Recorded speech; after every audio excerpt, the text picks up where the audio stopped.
my dad broke my soccer goal. My mom got it at a yard sale, maybe a soccer goal and a ball, and my dad broke it. Was like, soccer's for pussies, and threw it away. So I Jesus never Christ. got to play soccer as a kid. I also had a very traumatic childhood, as Yeah. I found out as an adult. Yeah. So He was a good guy.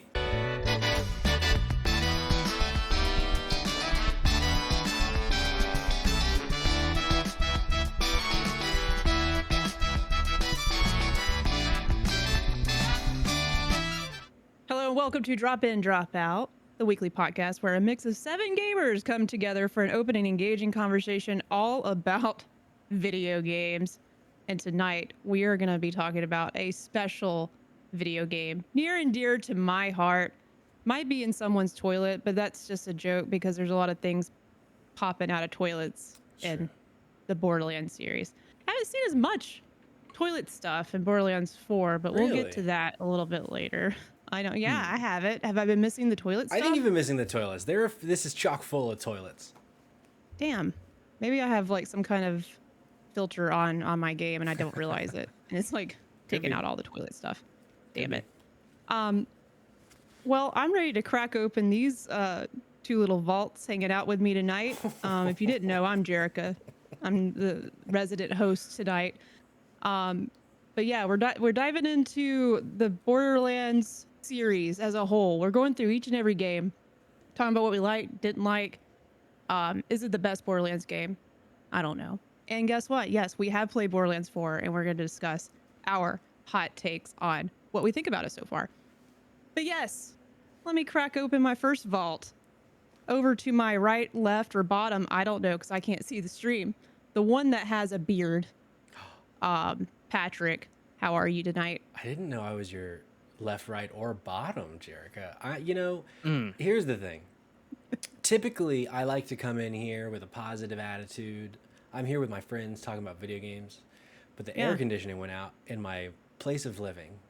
And so the ice pack that I've had resting on my nuts the last several days, I'm now just putting all over my body because it's so hot in here. So at any point, there might come a point where these shoulders come out to play. We'll have to wait and see.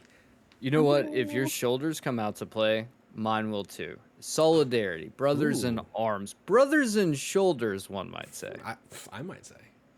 I don't know. My knees get really hot, so you can't really just expose a knee when you have pants on. So maybe I just have to pull down my pants. You can have slutty little knees. Winnie the Poohing, I think is what they call that. Okay. Yeah, that I might have to do that later. Yeah.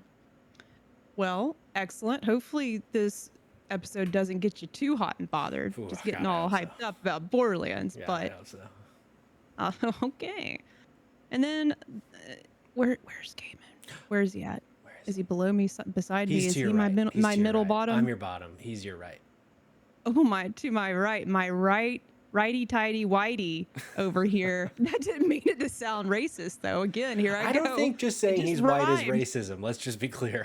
True, but just saying it out loud makes me feel like I'm doing something wrong, and Sure. it's just a color. Kamen, hello. How are you? Jerica. Well, first things first, I don't think anyone's ever cracked my vault open.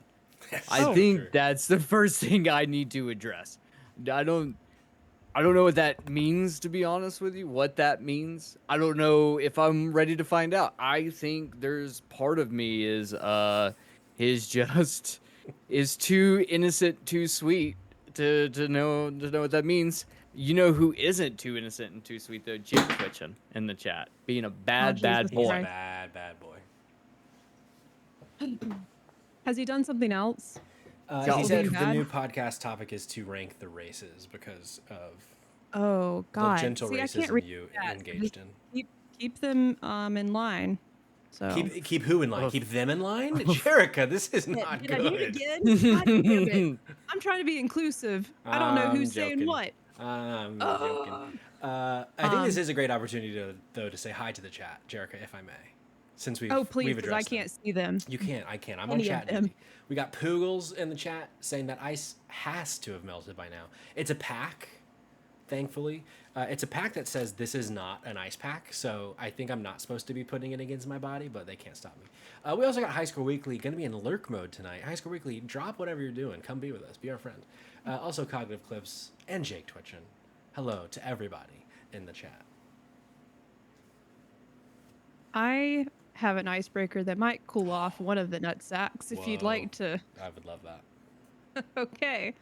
Hopefully it Who is cools that? off Hold one of on. my Is knees. that what you think that Patrick's surgery was? Is that they added a secondary nut sack to him? Yeah, He's got he's two. Gotta always had cool just one of them one. down. That's Just exactly right. two. There's now 4 balls. They Yeah. clack together like Quadruple. a cow's udder. Aw. He's got a cow's udder hanging between his legs now. Oh, Leaning over to beautiful. George Bush, there is now a second nut sack.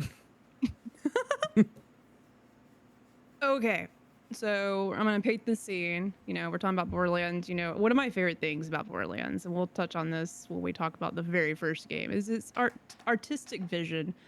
The scenes and the I guess introductions to villains when you approach them. Find us, I guess, a vault that you cracked open. You wander in and you see this big beast. If you were the beast in Borderlands, you don't have to be a beast. You can be Sure. a human if you'd like, or a human beast. You would see your name, and then underneath it, what's your like tagline? Like, what's your heading for like when the Vault Hunter sees you for the first time? I'd like to take this first, Kamen, if I may. He says. I think my little tagline would be "Slutty little boy." Excellent. I could just imagine the pose. Yeah, my character model would be pretty unbuttoned as I am currently, and It's just I just imagine, yeah, just the button up, and that's it. yeah, that's Nothing it. else. That's it. Yeah. Your nuts are blurred out. Yeah, all right. 4 of them. I agree. Yes, correct. What's your villain name though? Because all of them have like I'm trying to remember the first one in Borderlands. The very first boss you fight. It's called Three Toes. And it's like he also has 3 other things too, or something. Like he's got. I think my villain name is Patty Two Sacks, Patty Two Sacks. and there's a hyphen. Maybe 2 more after Maybe. this? Maybe. Question mark. Who knows?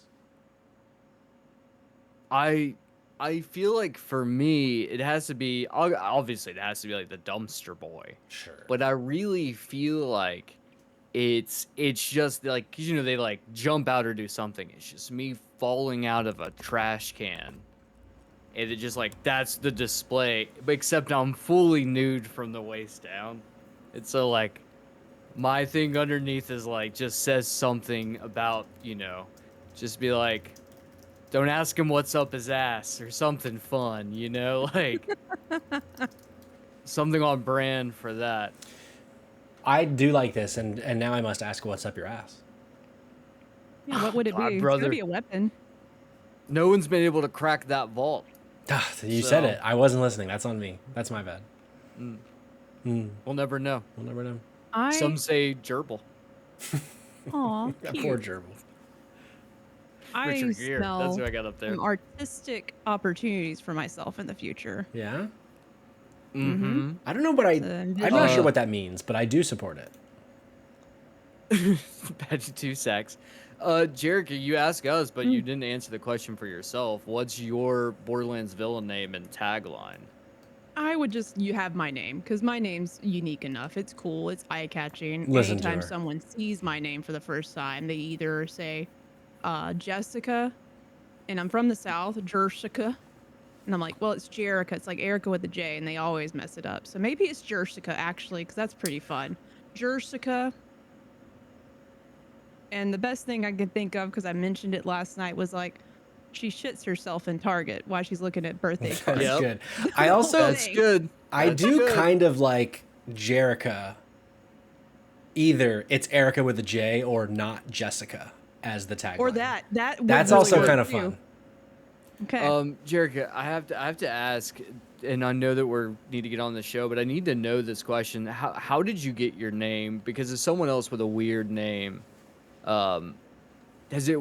One, I mean, did you get your name in a weird way, or more specifically, has anyone ever addressed you for the weird name, like called you out on it, like what the fuck was wrong with your parents? all no one like, but not to that extent, but just like Okay. it's always like, whoa, where did that name come from? How did your mom come up with it? What did your parents like? What did they do to come up with this name? And I always tell them like, my mother just came up with it. She really wanted to name me Hannah, but she always wanted her daughter to be that name for me, Hannah. But my last name's Hannah, so it didn't work out. Couldn't call me Hannah. Could So have. she gave me another first You, name. whew, you, if they throw another H name in there, you could have been Triple H. Oh. Oh, That's an opportunity. I ask this, Jerica, because when I was a child, where we live in Georgia, not far from us, is the Cherokee Reservation. mm. And when I was a young child, my grandparents took us to the reservation. You used to walk up this hill, and at the top of the hill, there was like a war chief or whatever that you'd go up there. You'd give him like a few bucks, and he'd give you some like words of wisdom or whatever. Something incredibly, very much like if you've never gone to a reservation before, it's just like very reservation thing. And the story goes, we walk up to the top, and the chief's name is Chief Sitting Horse, and he's sitting there, and he leans down, and they ask him names, and my brother and I say our names. My brother's name's Justin, normal fucking name than me. And so I tell him my name, and apparently he leans over with just reeking of alcohol. He goes, was your mother drunk when she named you? Like my grandpa lost his fucking shit. It was just like, this is not okay. And then they took me back down. They were so offended. They tell that story all the goddamn time though. And it's become the greatest. It's the best piece of lore about me, outside of the old folks home. Outside of the old folks' home, I would agree. Outside of the old folks home. That's so funny. I've never heard that story. Was my mom drunk when she named me? Maybe. Maybe. She was 20 years old when she had me, so probably. I wouldn't blame her. Same. Oh. I can't. All right, well, I'm giving them back. I'm giving the mic back now. Sorry, I don't want to continue after that. I mean, I'm you ashamed can of myself. Hold Don't on be. to the mic. Yeah, please interject, because this reminds me, this whole conversation and any conversation with Kamen always reminds me of this conversation. Sounds like it could be in a Borderlands game. So fucking true. Kamen does feel like he's a character about out my of Borderlands, ex-wife yeah. Jennifer. Yeah, I don't have an ex-wife. Nor have I ever dated anyone named Jennifer, but there is a line in Borderlands 4 where this guy goes, "Don't give my or what is he like? Don't give my money to my ex-wife Jennifer." I've heard it now like 3 times. Fucking great. I love it. I love it too. And I love you. I love you both. Thanks. I love y'all. I'm glad we're here. We're about to crack open another, I would say the most important vault this evening is this podcast episode.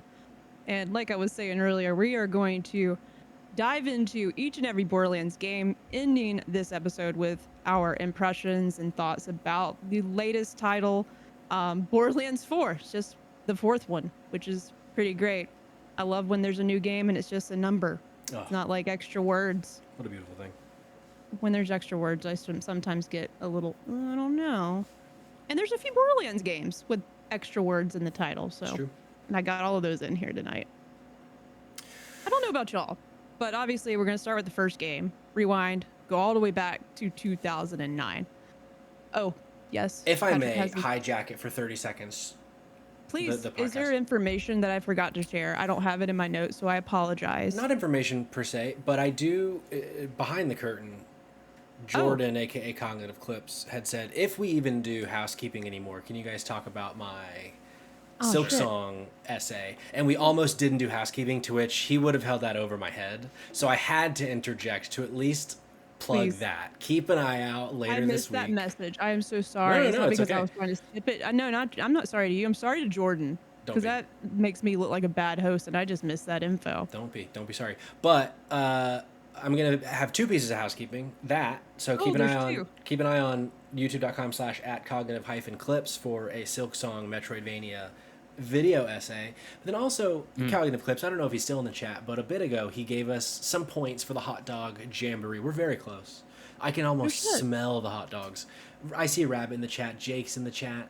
There's other people in the chat. Give us those points. Let's get one step closer to the hot dog jamboree. Rabbit asks how many of Pat's buttons are undone. This might break TOS, but I'll tell you if you give us points to the hot dog jamboree, which you did before I finished saying it. So I'm going to tell you I only have one button done. Aha. Rabbit, 1, 2, 8. And that's my time. Do y'all really remember what you were doing in 2009? Other than playing the first Borderlands, if you played it when it came out? I had hope. Yeah, me too. There was so much hope in 2009, man. Yeah. Man, I just graduated high school. I was happy. Things were okay. I didn't have to wear sunglasses or use a cane. Yeah. So See, I was using a cane more then, though. Roles right, were yeah. reversed. I think Patrick's just been siphoning off my energy for the last couple years. That's what happens when the twins eating the other twins in the wound. It's Right. Not We thing, started honestly, all of this started when we started the podcast. So he started, it was something about the osmosis of podcasting together where he just sucks me straight through the microphone. Oh, don't I just suck you straight through, big boy.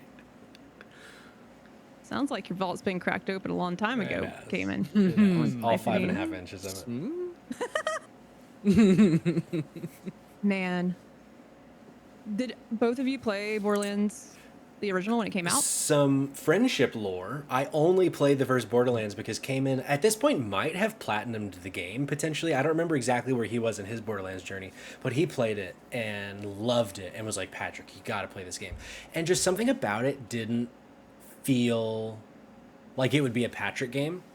And I pushed back. I was like, oh, I don't know if this is really my vibe. But he was like, trust me, you're going to fucking love this game. And then I just sank hours into the first Borderlands. That loop, the loop, God, its hooks in me so deep. I couldn't stop playing it for a very long time. And that's all because it came in. Oh. Yeah. So fun fact, actually, the first time I played Borderlands, I got Borderlands full price, bought it like day and date when it came out, and immediately returned it the next day and was like, I don't like this game. This game is not for me. This is not a good game. Did not like it. I then picked up the Game of the Year edition a couple years later. And for some reason, I was like, I'm going to give the game a shot again. And I fucking loved it.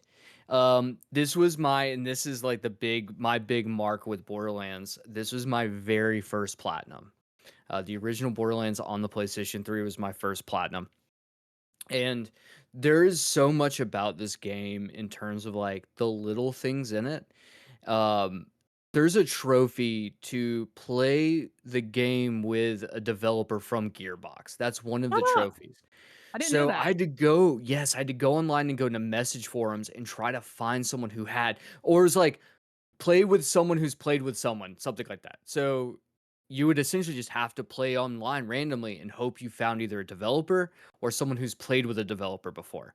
And so I was able to get someone. It was someone from Gearbox was like, yep, I got you. Jumped on, and that was the last trophy I needed. He helped me get my platinum. But I also got every other trophy for every single DLC for Borderlands. So I'm talking Dr. Ned's Zombie Island. I'm talking Moxie's Underdome. We're talking the Claptrap Revolution. Fucking General Knox, the 4 General Knox. Here's the thing. The DLC, this is peak DLC.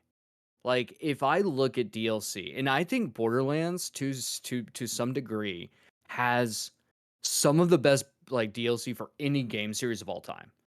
And we'll talk about more of that later, but like this I think it's called like the Secret of General Knox's Fort or something is one of the DLC. It literally just opens up this massive game world that's like a quarter of the size of the original map. And it's just like this entirely new story that takes like 10 hours to beat. It's just like, it was like $5 at launch. It's just great stuff.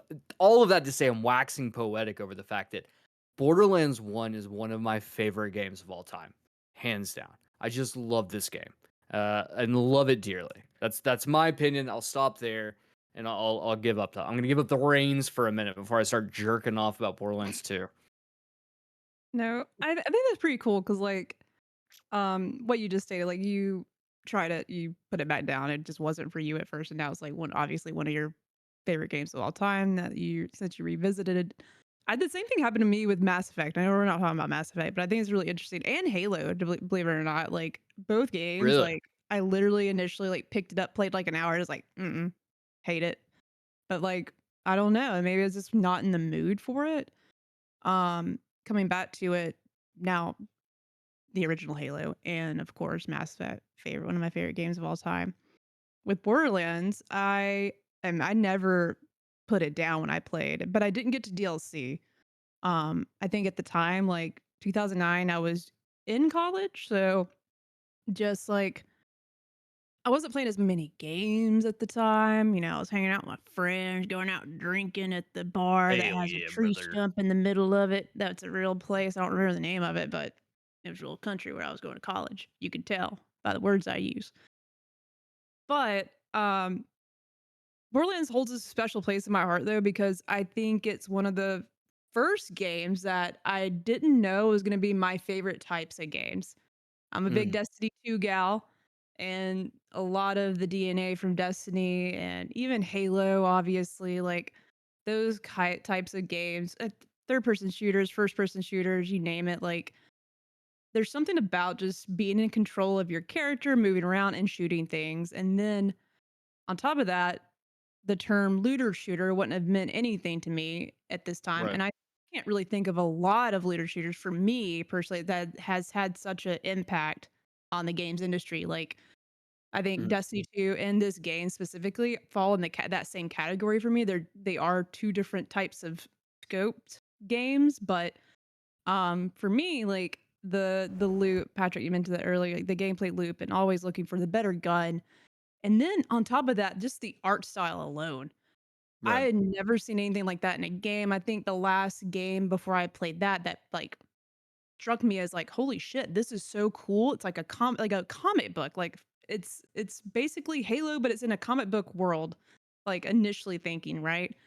But I think of like Wind Waker, obviously, with like the shell shading and how some of that looks. Like you're seeing more and more of it throughout, especially like some indie titles. We're starting to see some of that change in like artistic. Dungeons of Hinterberg is a great example. God, what a game. I've, What a video I've game. never So, played a that. fun fact, it's not called cell shading. They have a What's it called? special, they use a term, they call it concept art slash graphic novel.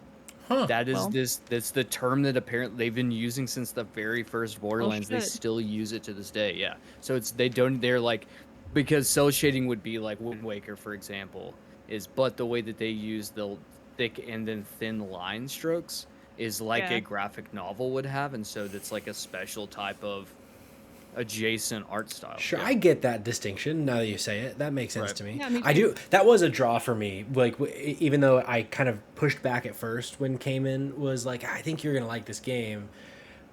Once I saw it more in action, I was like, ooh, this is really, even though it's ugly, it's like ugly pretty. Because, the first game Yeah. is very Right. deserty, but with like the character models and stuff, I was like, oh, I like that this is like, it looks different than every other game I'm playing right now. I had probably just played, let's see, 2009, yeah, an Uncharted maybe, 2007 I think was the Yeah. first one. I don't remember, but I remember specifically thinking, oh, this is unique, and that was fun to me at the time.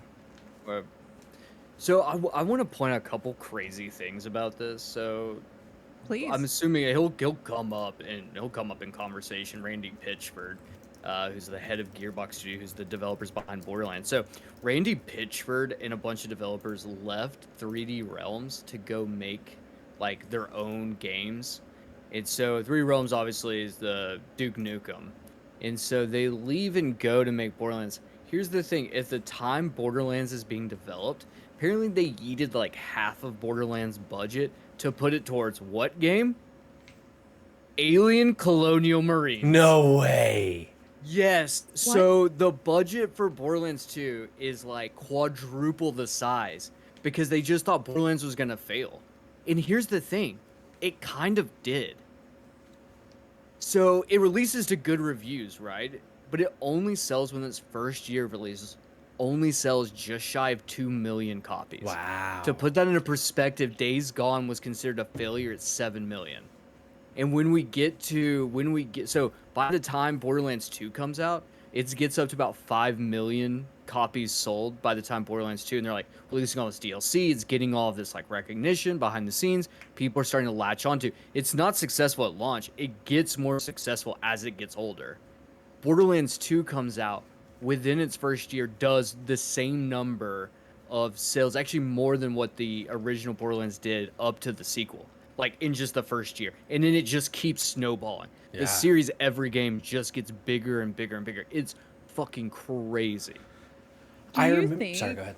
Oh, do you think like the success, because that sort of goes against what you just, I mean, you were stating facts, but just to say like out loud, like it sort of doesn't make sense. If it was sort of a failure, like why did the hype become so real for the sequel? And do you think it was because of the DLC that I'd never played for the first one, or is it word of mouth, or just the fact that I could sit on the couch and play this really fun game with my buddy? You know, like I think it's a combination. There's one big thing about Borderlands that there's a magic here is Borderlands is one of the last couch co-op shooters like this, but they remain doing it. And I think the game of the year, I think edition where they included all of the DLC in one package, I think that's also helped a ton. But also it created a genre. And I think a lot of that too is word of mouth. Like you have like games in general move shifting away from couch co-op gameplay. Borderlands still offers that, so you can still play with your friends. Because this time, Patrick and I would be in college. It's like the perfect time. Like I think all three of us were in college at this time. It's a perfect time to get shit hammered with your friends, sitting on the couch in your dorm or in your college, apartment, and you have a game on, and you can play, split screen sitting there. You can also, it's also the rise of online gaming's really taking off at this time too. You can also, it had a really strong servers. So like, I think it was just a right place, right time. And truthfully, the first game, incredibly funny. Like, incredibly funny. Now, the end of the game, dog shit. And that's, I think, what a lot of people were like, what the fuck? Because the game literally ends with you opening a vault, tentacles coming out, and then it fucking ends. Sorry, spoilers. That's right. I forgot about that. Yeah. Just poof, done. And it's so Borderlands 2 obviously was like, we're gonna rectify this. Sure. But I think Borderlands is just, it's one of those, it's like a Fabergé egg. It's this just beautiful thing that just sits there in time, encapsulated. And it's been remastered. We got a remaster of it a few years back, which is also really good. Oh yeah. It comes with all the DLC too, and it's just like it's just playing Borderlands again. And I think now as we're like kind of progressing, and I think this is really important for the very end of the show, we're fucking back, baby. Yeah. We're fucking back. We're back. So. Hell yeah. And we're back and chest, because I'm looking at Patrick's chest. Look at us. We're chesting. Yeah, dude, this guy's got, I got no chest hair. Jerica's got more chest hair than I do. We've discussed this on here before. Yeah, that's true. During the Donkey Kong stream. There's Donkey Kong stream, we did. There's 3 hairs on my chest that I have to pluck every so often. Sure. One next to my left nipple. Hey, it happens. That might be my character slogan, actually. Ooh, that's good. Patrick, yeah. You were gonna say something earlier, and I got excited and jumped the gun. What were you? Do you remember? It's okay if not. I don't think I do. Okay. Well. Yeah, no, it's gone. I think. Okay. Do y'all remember like who you what kind of character you went with or who you played as in the first one? I sure do. I remember starting out as Mordecai. But then there was something, because wasn't Mordecai like a sniper build? He was supposed to be, but I never played like that really. Yeah. I think in my brain, a bird. because I liked the bird a lot. And I played, I think, a lot of the game as Mordecai, because now, once you said the bird, I was like, oh yeah, I remember using the bird so much. So maybe I did play the whole game as Mordecai. But I also feel like I played as Lilith. Yeah. Could you play as Lilith in another video game? Yep. Mm-hmm. Yeah. Borderlands 2? Maybe I played as Lilith in 2 then. Wow. I never played 3. 2. No, it's just 2. Hold on. I have So then maybe I did play only as Mordecai like in the first one and then Lilith in the second. 2. No, I don't think you can. I think it's another Siren in 2. Let's see. I don't know if you replay Borderlands as 2. Lilith at all. Let me ask. I'm gonna ask Audrey. She's actually more of an expert. Hey, Audrey. What Siren characters in Borderlands 2? Oh no, I played as Zero in Borderlands 2. As I did too. see all of the characters you play as. You could And not it's play not as Lilith. Yeah, no. Let's see. Classes in Borderlands 2 according to IGN.com. You can't remember off the top of your head. Salvador the Gunzerker, Zero the Assassin, Maya the Siren. That's right. Maya. With the blue hair. Ah, Axon the Commando, Gage the Mechromancer, and Krieg the Psycho was 2. but it gets confusing because a lot of the characters from 1 scurried over to 2. But yeah, I also played as Mordecai. It's usually because whoever I'm playing with, I'm just a good person, and I always want them to play. Whoever they're picking is who I really want to play. But then I'm like, Sure. okay, well, That's so funny. I'll play something else. I'm a good person, so I never get to have fun with Borderlands the way I want to. Yeah. The true journey and fun is with your friend, right? They're true. playing the character that looks really fucking cool, and you want to play as them. You completely reminded me of how much I think the Mordecai bird skill is one of the best skills I can think of in a video game. Like in terms of a special power, it's one of the things that I don't want to get ahead of. We're gonna do this 19 times. I don't want to get too ahead of myself with Borderlands 4, but it's one of my issues with the game so far, but we'll get there. But I remember with the first one, I loved the skill of Mordecai with the fucking bird. Patrick's just bad at the game. That's why he doesn't like it. Hey. It was really funny. I can't wait to talk about this because there was a moment that Audrey and I were having where like we are both playing the same character. Are you pouting right now? Yes. Are you pouting right now? You said it bad, and I came into your stream and I threw the thing through the hole, and you guys couldn't. That's true. You did. That's true. You're right some in say there. that some say you're the best. with Maybe my holes. tagline would be "slutty little sports boy." Ooh. Ooh. You know what? I think we lubed that hole up for you pretty good though. Yeah, you did. But you know what? We'll get to. I'll hold this thought for later. Okay. I'll hold this Okay, thought hold for it, later. hold it. Patrick was pouting and ruined the moment. I'm sorry. So Who do you play sorry, in Borderlands Jerica. 1, Kamen? Oh, you I'm play a this Roland main. So Okay. this is the thing. I'm 90% of the time, 90 probably even more than that. I'm playing solo, and so I always go with builds because the truth is, Borderlands is a series, not easy. It's a No. tough game. Like it's hard. Yes, And yes. so because of that, I always play as the characters that are easier for me to feel like I can navigate as a solo player. So Roland uses the turret. In Borderlands 2, it's Axton. He also uses a turret. Then I think in the pre-sequel, I forgot the character's name in the pre-sequel, has like drones. So like anything that can take aggro off of me in a fight so that I can like regen heals or get like, do whatever I need to do without just getting absolutely pummeled. Those are the focuses. So like in 4, this time is the first time that I'm playing as a character that is not like that. Because this time around, it's actually the Siren character. It has the companions or like the aggro. So yeah, first time I'm not playing Raja, which is really exciting. So it's it's good. Yeah, I like switching it up though. To get the platinum in Borderlands 1, you have to play as every single one of the characters, and you have to get a certain number of action kills. So you have to be able to get to level 5, which unlocks your action skill, then kill like 100 enemies with that action skill. So you get hands-on time, right? You get hands-on time with each one of the characters, enough hands-on time at least to be able to get like a feel for like what you're playing as. And I've played as all of these different. I tried to do an entire campaign as Krieg one time. Awful fucking decision. He is so fucking hard. Ugh. Awful, but Before we really jump into 2, Kamen, would you say that Borderlands 1 is maybe the beginning of your platinum journey? 100% is the beginning of my platinum journey. Yeah? Oh shit. Because how many do you have right now? That game broke me. Do what? How many do you have Okay, now? after- Sorry. We're just So- I'm too eager to know. I want to interview the platinum Poppy? go-getter No, out there's here. already I had someone no called the clue, Platinum. Kamen. 144, but that number's misleading. That's 144, and I lost like 30 plus platinums when I bought a used PlayStation 3, and back in the day, it didn't wipe. So you could like create a username underneath another username that you didn't realize unless you did like a full factory reset. And so when I got my PlayStation 3 crashed, then I got a new one, and when I went to sign in, all of my platinums were gone. and so I lost. Yeah, so it was heartbreaking.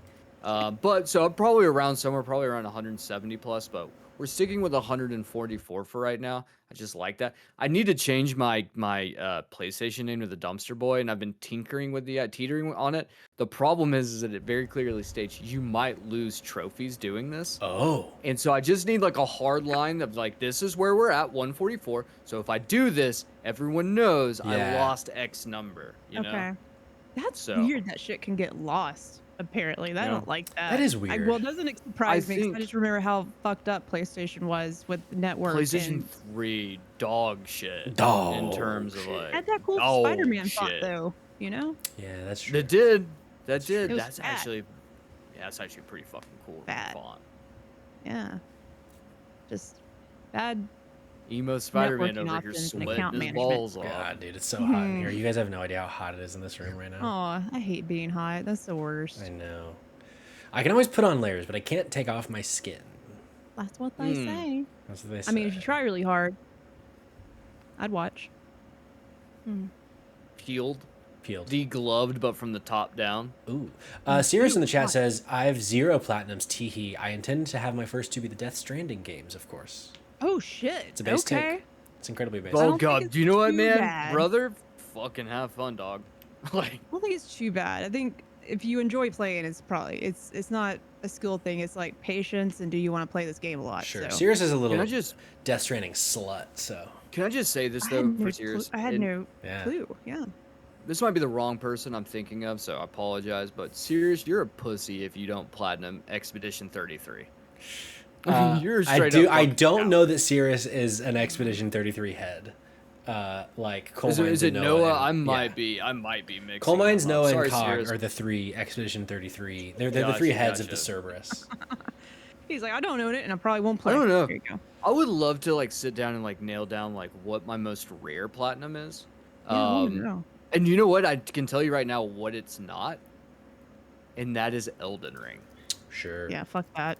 Elden Ring, because it's Souls games are like this. The platinum achievement rate is ridiculous because the people who play those games like play those games exclusively to 100%.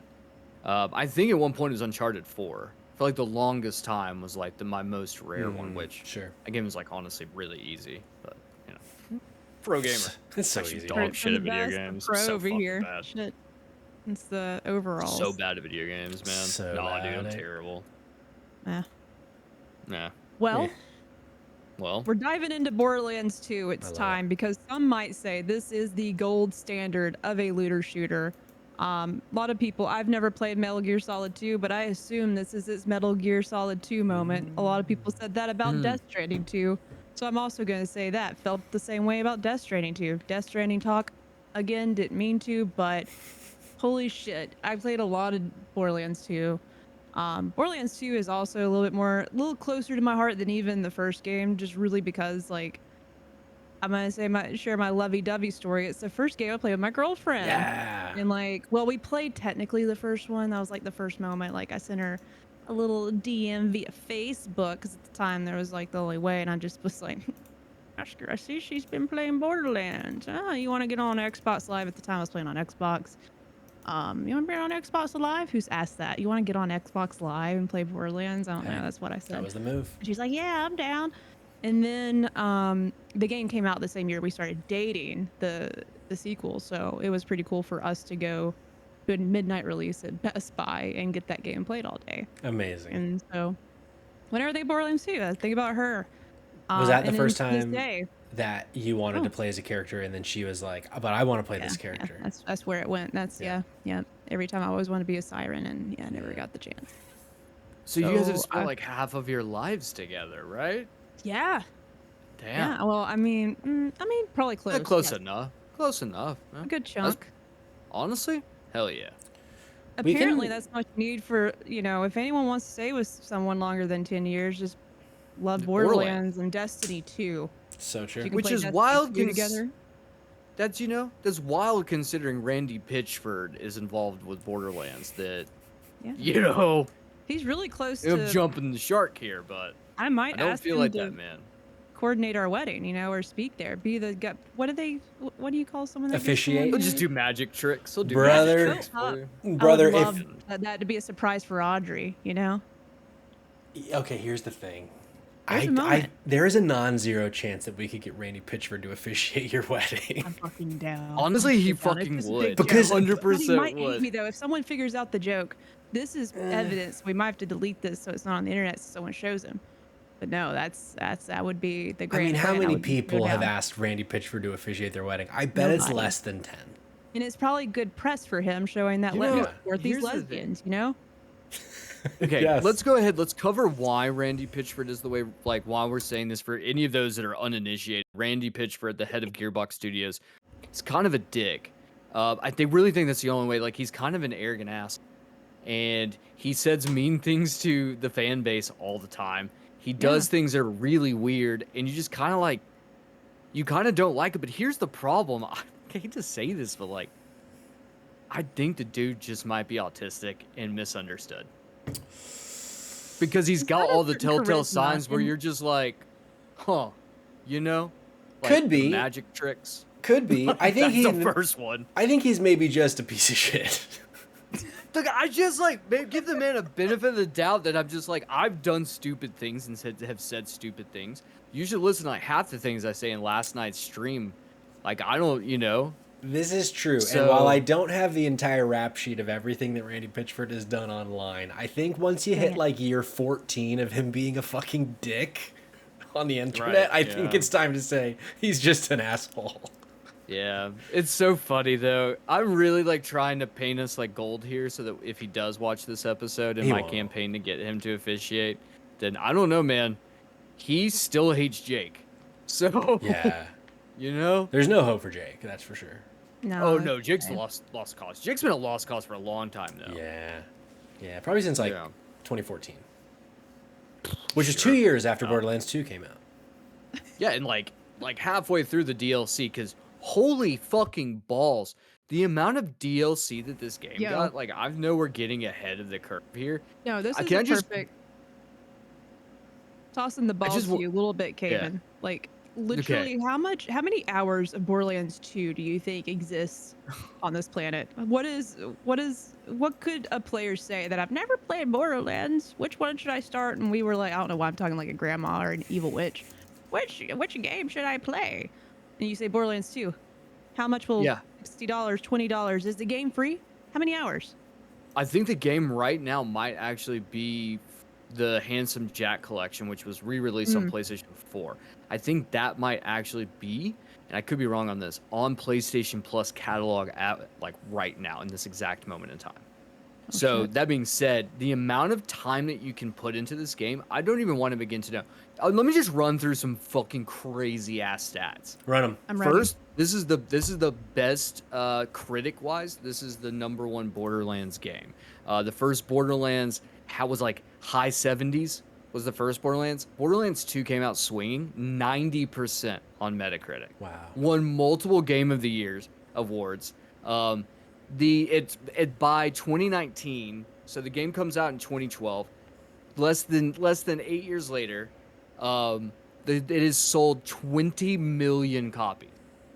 And that might even be even more in today's. Over 20 million copies of this game has been sold.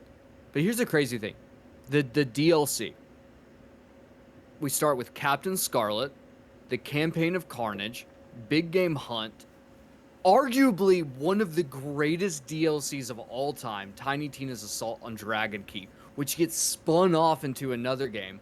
Then we get Bloody Harvest, Waddle Gobbler, Mercenary Day, Wedding Day Massacre, Son of Kral Marax, and Fight for Sanctuary. That was the DLC. This game had motherfucking legs. They must have been making so much money to have continued. Yes. Because also the rate at which they Wild. released that DLC, Right. they must have been like all hands on deck. We just got to keep churning out content to just keep fucking making money on this game. It must have been. Here's the thing. I played all of it. And while not all of those are fantastic, some of them, like Mercenary Day, I specifically remember, wasn't fantastic. Son of Kralmarax was a great throwback. It was like a special boss you had to kill in Borderlands 1 to get the platinum. It was it's like killing God at the end of any JRPG is Kralmarax. So having that was really, but like, dude, look, Captain Scarlet, Campaign of Carnage, and Big Game Hunt, all great DLCs in their own right. Tiny Tina's Assault on Dragon Keep is, I said this in chat the other day, and someone, Patrick, that was the someone, got really upset. But I said, Assault on Dragon Keep is a better DLC than The Last of Us Left Behind. You said it was a more Damn it. impactful story, is what you said, or a more heartfelt I would story. go.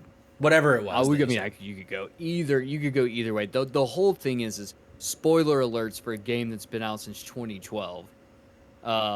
Roland, who is one of the characters you can play, is the character I played as in first Borderlands. Maybe that's why it was more impactful. He gets killed by Handsome Jack, who's one of the greatest video game villains of all time.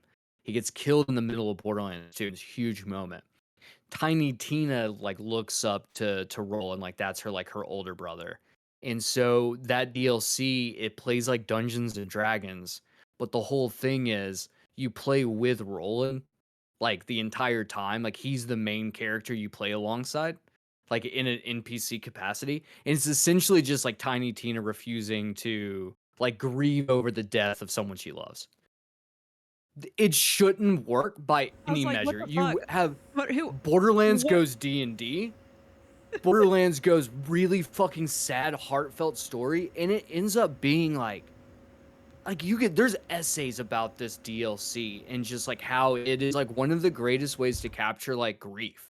Because she goes to like all the stages, like how they confront her like in the game, how she has to like accept and she like talks to Roll. It's just fucking good.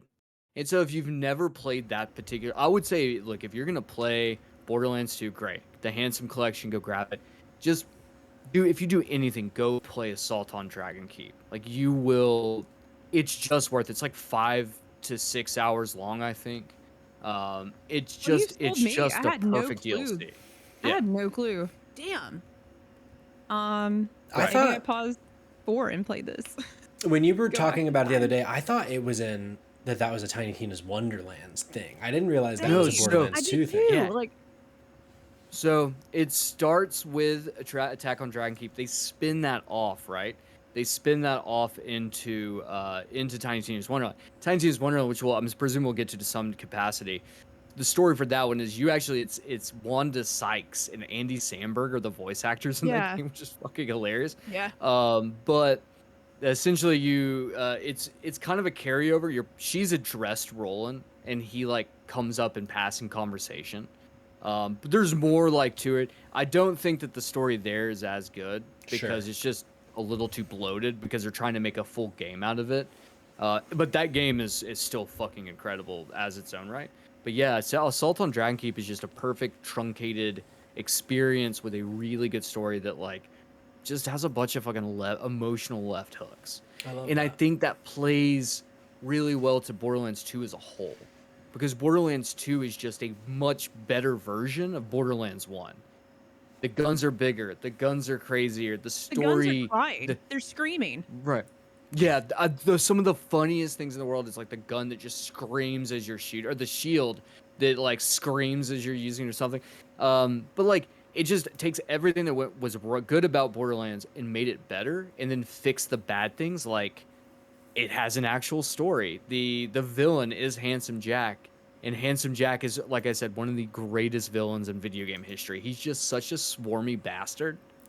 And I think this is where Borderlands humor peaks here, but you can definitely start to see the cracks starting to form of like, this is going to get annoying. And you can start to tell there's moments where like, that's definitely the case. And Jesus fucking Christ, that definitely starts to happen more and more as we like get further into the games, where they just like double down on that really immature childish humor, and it just Yeah. like fundamentally breaks the experience. But you can Yeah. see a little bit of it, but I definitely think this is where it peaks at. I remember with Borderlands 2, I played so much Borderlands 1 that when 2 came out, I was like excited for it, but I wasn't planning on getting it day one by any means because I was kind of burnt out because I played Borderlands 1 so much. And at the time, I coached soccer. I coached like youth soccer, and I had for at that point maybe like 6 years, 5 years, and I would then go on to coach them for another like 5. But I so gosh, at the time 2012, I'm 21 depending on the month, and so my players are like 15, so we're pretty close in age. And so they're playing video games, and actually they're probably a little younger, maybe like 13 or 14. And all they wanted to do was play Borderlands 2 with me when it came out, and I was like, yeah, well, I'm on PlayStation, and they were all on Xbox, but I still had the Xbox. Because my family had gotten the Xbox 360, but then I wanted the PlayStation in college, so blah, blah, blah. But they were like, if we get you Xbox Live and Borderlands 2, will you play Borderlands 2 with us? And I was like, if you do all of that, if you can crowdsource money from your parents, because they didn't have jobs, if you get me all of the things I need to play Borderlands 2 with you, I will play Borderlands 2 with you. And sure as shit, they did. They came to practice whenever it came out with you remember those old papers of like you would peel the back sticker off and it would be like 3 months of Xbox Live. They brought me one of those, and then they brought me a copy of Borderlands 2. I was like, all right. And so we didn't play like the whole game together by any means, but I probably played like 3 or 4 sessions with them, and so that is a really cool memory for me with Borderlands 2, is getting to experience that with them, and like them just being so excited to play a video game with their soccer coach, I guess, was exciting. Hell yeah, brother, it would be. Yeah. I'd kill to play with my soccer coach. Stop it. Yeah, I mean, I say that my dad No. broke my soccer goal. My mom got it at a yard sale, maybe a soccer goal and a ball, and my dad broke it. Was like, soccer's for pussies, and threw it away. So I never Christ. got to play soccer as a kid. I also had a very traumatic childhood, Yeah. as I found out as an adult. Yeah. So He was a good guy. as I found out. yeah, shocking to me to find this out in therapy, that like that's Yeah. not what you do. Turns out. Jerica, what was your experience? I mean, you and Audrey went to the midnight release, which, yeah. Sorry to come right from my childhood traumas to your love life. Really quickly, Once Jake again- in the chat said, "Fucking guy was right though about soccer." Fucking Sorry. Jake. Sorry, what was the question to And Jerica? literally everything that Kamen just said, like I could literally see a minion flying out of the toilet. That whole spiel, like I could see that in the game. Kamen, you are this game.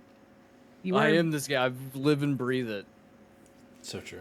I pop out of toilets too sometimes. Just So like true. all the guns that just shoot out.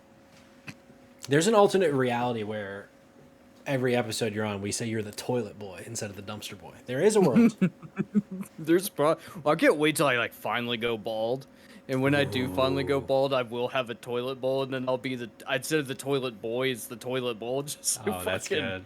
shit. The dumpster boy's toilet bowl. Fuck, it killed me now. That's something. That's something. Sorry. Speaking of such, your love life, Jerica. Yes.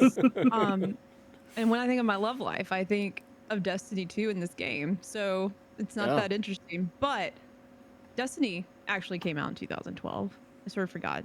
And I remember also playing that for the first time, and didn't know what I was getting into. I was like, "This is Bungie's new game," and I remember playing that and being like, "This is really fun, but I don't know what the fuck's going on in this story." But I love, once again, like that year, a big moment for me.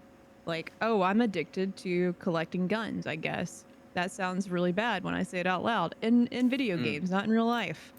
But yeah, me and my girlfriend have always, those are the 2 games that we just have played most of our lives. So- Borderlands is a little different because you're not Yeah. getting as much content, live service situation as you are with Borderlands, but Jerica, if you don't mind, I want to interject for just a second. Please. To confirm Jerica's statement, had to befriend her and her last night before we did the Borderlands stream, and I saw their time spent in Destiny 2, it was something along the lines of like, correct me if I'm wrong, like 2,400 plus hours in Yeah. Destiny 2. Yeah. Oh yeah. I I mean, That's honestly, I'm not even wild. mad. That's fucking crazy. At one point, this could be a whole other episode, just like telling you like how serious it was. Like us doing one segment of this game before the final expansion. Like literally one day we played all fucking day. Like I was doing this one encounter, this one thing for 12 hours. Um, and yeah, it's really rewarding when you finally beat it. But God, I almost died. No, it's just a fun thing I play with. I got really lucky and played with 6 people for like 4 years. So, That's fun. but That's so cool. and yeah, like I think Borderlands could have been that kind of game. I agree. For me, especially like I always wanted to know if like obviously this works for Borderlands and I don't want it to change, but like I wonder I'm so interested that it never took that leap to go more, live service and being something that's updated all the time because they almost did with this one, like with 2, just the amount of DLC that came out for it. Right. I guess they just stuck to what they wanted to do. It's interesting they never did try to do that with this game at all. I'm so glad they didn't. Like with the Yeah. series at all. Like I'm so glad that they didn't do it. And I know some people have been bitching a little bit about 4, like the dynamic or the structure of how 4 works compared to like the previous games because I don't feel like at this point we're getting too far ahead. But like 4 is an open world. Yeah. But all the other games leading up to this point, up to that point actually, every game at that point, this point in time, this exact moment in time. They've been sections, so you have like smaller individual hub worlds to visit, and you'll pop around, and even those hub worlds will sometimes have even smaller like little zones. And so I think because of the nature of how that worked, I don't think it would work as like a games as a service like Destiny did. Even though Destiny has planets you can code to, they're like much larger zones. I don't think that works with Borderlands. I also don't think it works with Borderlands because there's no anonymity with classes. You have Yeah. distinct characters. The only time you ever are in a situation where you don't is when you play Tiny Tina's Wonderlands. You can have a male and a female character. But like, or you have multiple sexes, but like, and you can customize your own character. That's the only time that there's customizable characters in Borderlands. So I think that also pulls away because like you are the nameless guardian in Destiny. And That's a you great can point. you'll have classes, right? But you're still a nameless, you're not fucking Gordon Freeman. Just like a fucking shit ton of Gordon Freemans running around with crowbars beating the ever loving fuck out of each other. All the time. It's like just a normal day on Gary's mod. I'd be fucking Gordon Freeman if I could. Christ. So like, so I don't think it, but I like that they didn't. And I'm shocked Yeah. that they didn't too because of just the fact that like Take-Two is a cash cow, or 2K or whatever the fuck they are. I don't know. 2K, I would bet a considerable amount of money that they tried and it didn't Yeah. work and it didn't get Potentially. far enough in.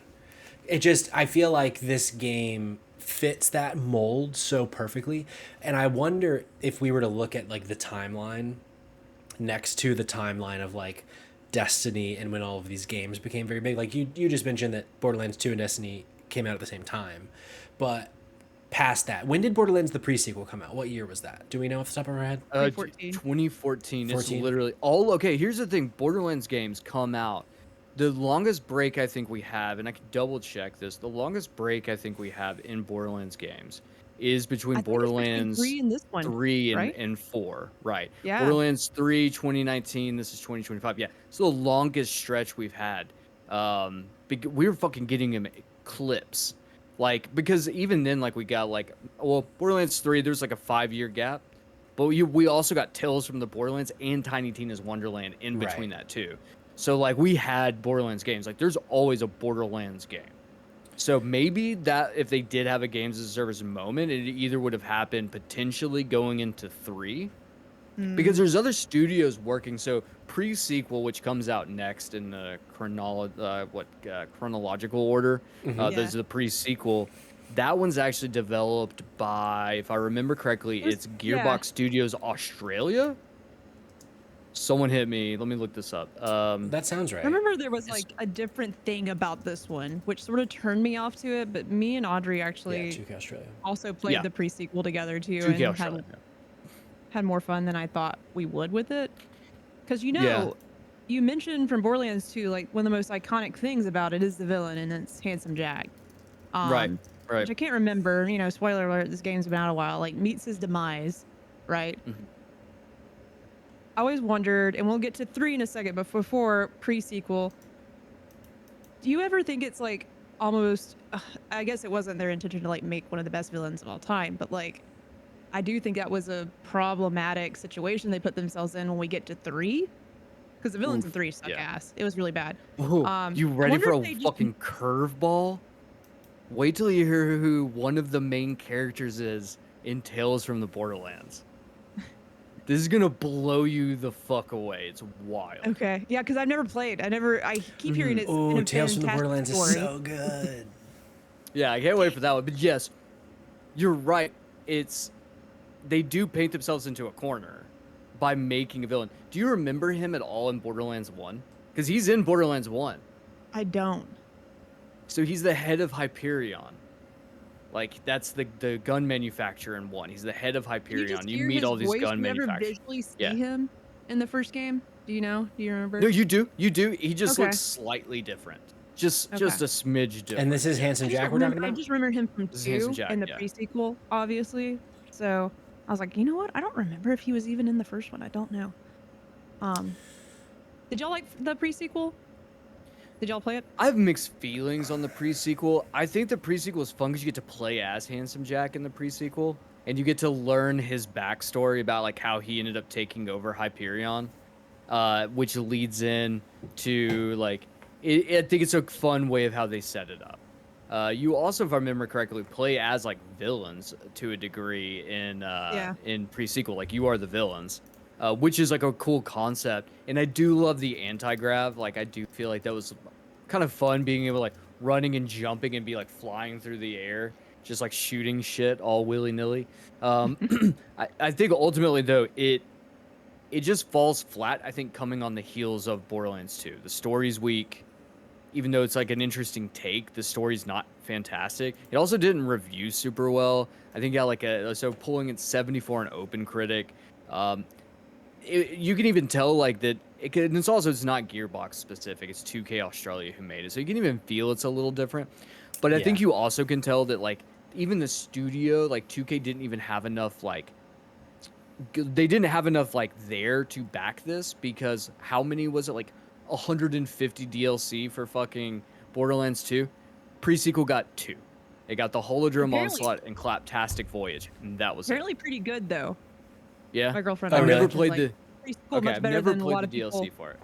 A lot of people sort of paint a lukewarm picture on it, and I know we talked a little bit about this last night, but like, I didn't beat it, but I did end up watching like her finish and like play the DLC. And I was like, this has so much more care and love to like the characters than I thought it would. I'm like, it sort of probably goes into some of the conversation we'll have about Tales from Borderlands, but like, I do remember vividly from pre-sequel, like way more like character dialogue and just the characters talking to each other, which I thought was pretty interesting. It was a weird type of game. Like they didn't have to revisit what happened before, but I always think like, was that because of Handsome Jack's like popularity from the second game, where they were just like, well, should we just make a game and involve him again? Like, I don't know. Yeah. Kong bringing up some great points in the chat. So I did not like the pre-sequel. I tried to really get into it, but I also came to it very late. The first time I played the pre-sequel was part of the Handsome Jack collection, or the Handsome collection, because when it was being marketed and stuff and coming out, it just wasn't speaking to me. It's it's like, oh, fun, you get to play as Claptrap if you want, but it just never felt like the vibe I wanted. And then when I finally played it, I didn't finish it because he says the might have even more bland environments than Borderlands 1, which is a very low bar as it is. I feel like with the pre-sequel, its issue. I remember them very dynamic. Well, Sorry, I feel like no, you're good. I feel like the issue with the pre-sequel is it's all just like space and like that's it. Okay. Like there's not much more than just you're on like a very basic moon Makes sense. type. But then, I mean, it's in a way it's an unfair criticism because Borderlands 1 is just all desert, and Borderlands 2 is like kind of the same, but you know, there's more environments in 2. We get like swampy stuff and things like that in 2. But but then he goes on to say that's the problem with some of the series, mainly 3, that apparently the DLC is the best part, but by the time I'm ready for the DLC for 3, I'm much more ready to just install the cringe twins permanently. And I do think that that is something that I've always missed out on in Borderlands. I've never played any of the DLC for any game. I maybe touched something in 2, but when you went through all of them, none of those names felt familiar to me. So maybe I played a DLC for 1, if that. But I don't think I ever played a DLC. Can anyone in chat check and see if the Handsome Jack collection allows you to skip to certain levels to do DLC? Let me see. Because I know there's some instances where it will. Like there's certain. I know the in game on 4, and so this could just be the fact like quality of life improvement That would be for awesome today's if games. you could. The in game of 4, you can skip all of your characters. So any character you didn't play as or haven't played as, you can just immediately level them up to level 30 in the in game, which is a great quality of life thing. So you don't have to just like sit there and manually grind every character all the way up. But I would love to know if you can do that, because I would definitely love to go back if I can like skip, just because I've played, and I think there's some good moments. I think the pre-sequel is not bad. It's not bad. It's just, to Patrick's point, my biggest what I remember the most is just how many long corridor sections of just like how many times I'm on some like sci-fi army facility or weapons manufacturing facility. There's just a lot of that. Yeah. And it does feel, to a degree, it almost feels like a budget title, where like I feel like if you release the pre-sequel today, people would be like, this is not, it wouldn't have released as a full price game. No, it would be no way. released as That a makes budget sense. title. Yeah. You know, I I think agree with Tiny that. Tina's was also released Yeah. at full price. In that, I still, even though I love Tiny Tina's, I do think that too also should have not like released at $49.99. I think would have been a better release spot for that. But just given would that have been $69.99, or would it have been $59.99? it might have been $59.99 at the time. So you know, it's one of those things, and I think that's the thing. Like, and I look, and I think playing as Handsome Jack is really fun. Like, I think him as a character, he was actually like a fun character to play as. Though they had, I think it was Wilhelm was the character in the pre-sequel, and he had the drones, which I ended up playing more as because it was like, this is just a better setup, so I don't have to deal Wilhelm with his is such a bullshit. badass name. Wilhelm. I feel like So if I badass. ever were to acquire a child of some sort, whether it's adoption or whatever we have to do to make it happen, that might be I think a you have to go contender to for a a third name. world country at this point, Jerica. Okay. It has to be done in secret. Oh, okay. Jerica, after the podcast, remind me to tell you a story about the name Wilhelm. Oh no. Well, I'm thinking about It's the Cody and name of Cambria his also, so it's another pretty penis. cool character in that It's universe. no. Not a great character though. Okay. Any other thoughts on the pre-sequel? No, not for me. Next. This is the one I have no You ready for information some? on. You ready for some wild shit? I'm gonna blow your mind. Blow You my know fucking who one mind. of the main? I've already set this up. One of the main characters in Tales from the Borderlands is Handsome Jack. I remember seeing that. Okay. Though. He is dead in the game. He uploads his conscious, if I remember correctly, to like an AI. So he's just bugging you like he's, but it's like a Telltale game, right? I actually think it was done by Telltale. It is, yeah. It's a Telltale game. And so Handsome Jack is like with you, and he like makes choices with you. You have to like make choices with him and stuff. Like, he plays. The cast in this game is incredible, but it has also two big things. One, it includes one of the biggest character deaths in the series. And the fact that it was a Telltale game and it actually brought that over to the main series. Scooter from Catch a Ride. Scooter dies at the end of the game. I had no idea. Yes. I've been wondering where I didn't realize. That's how like intricate and like how interwoven this game is with the lore of Borderlands. But the big thing, and Patrick's gonna step in and he's just gonna go off for a minute when I say this, has one of the greatest soundtracks of like any video game. Why would I go off? Oh, isn't this how you became a First Aid Kit fan? Oh no, I became a First Aid Kit fan because of my wife. But They're in it. It's got a great soundtrack. Great, definitely a great soundtrack. Tales. My hot take. I have two hot takes. One is not that hot, actually.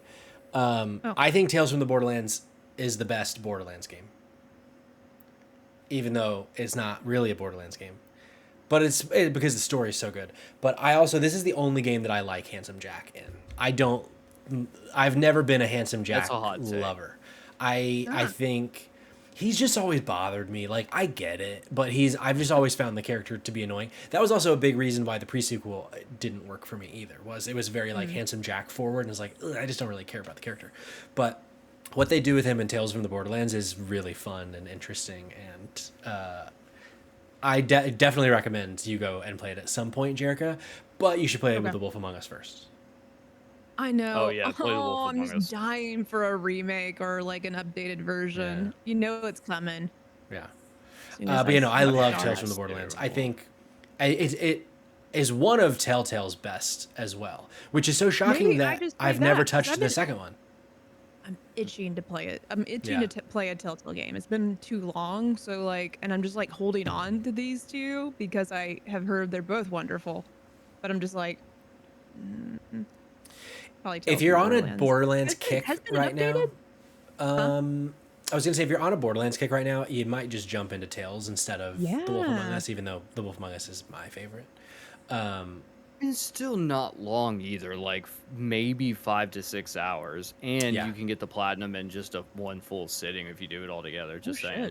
I will point out this is the second highest rated Open Critic of a Borderlands game, with an 87. Yeah. So it makes sense. The game rips. Just some little trivia.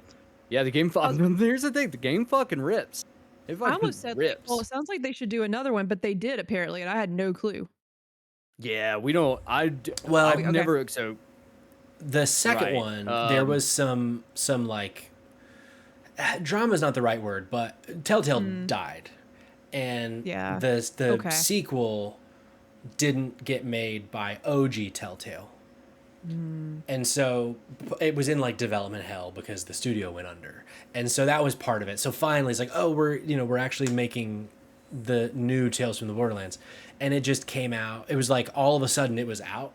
And we was like, wait, so then that was like, oh, this must not be very good. If they didn't, it wasn't at a showcase or anything. It was just, all right, it's finally out. Announced and dropped 3 weeks later. For $40. I was okay, not for me. Yeah.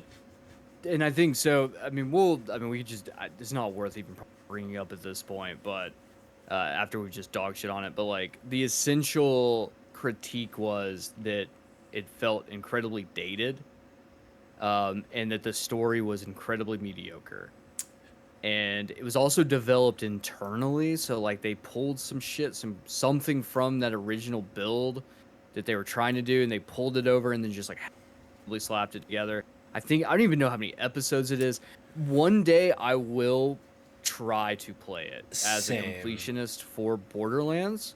I say as a completionist for Borderlands, I never beat 3, which we'll talk about later, soon. But I just don't know if I'm ready to sit through. To my understanding, one of the big misses of new Tales from the Borderlands, and we can just lump this conversation together, is so Reese, one of the two main characters of Tales from the Borderlands, voiced by Troy Baker, doesn't come back for the new game for some reason. Or at the very least, it's not Troy. I don't remember if it's the character or Troy, whatever it is. But that was one of those... sort of weird.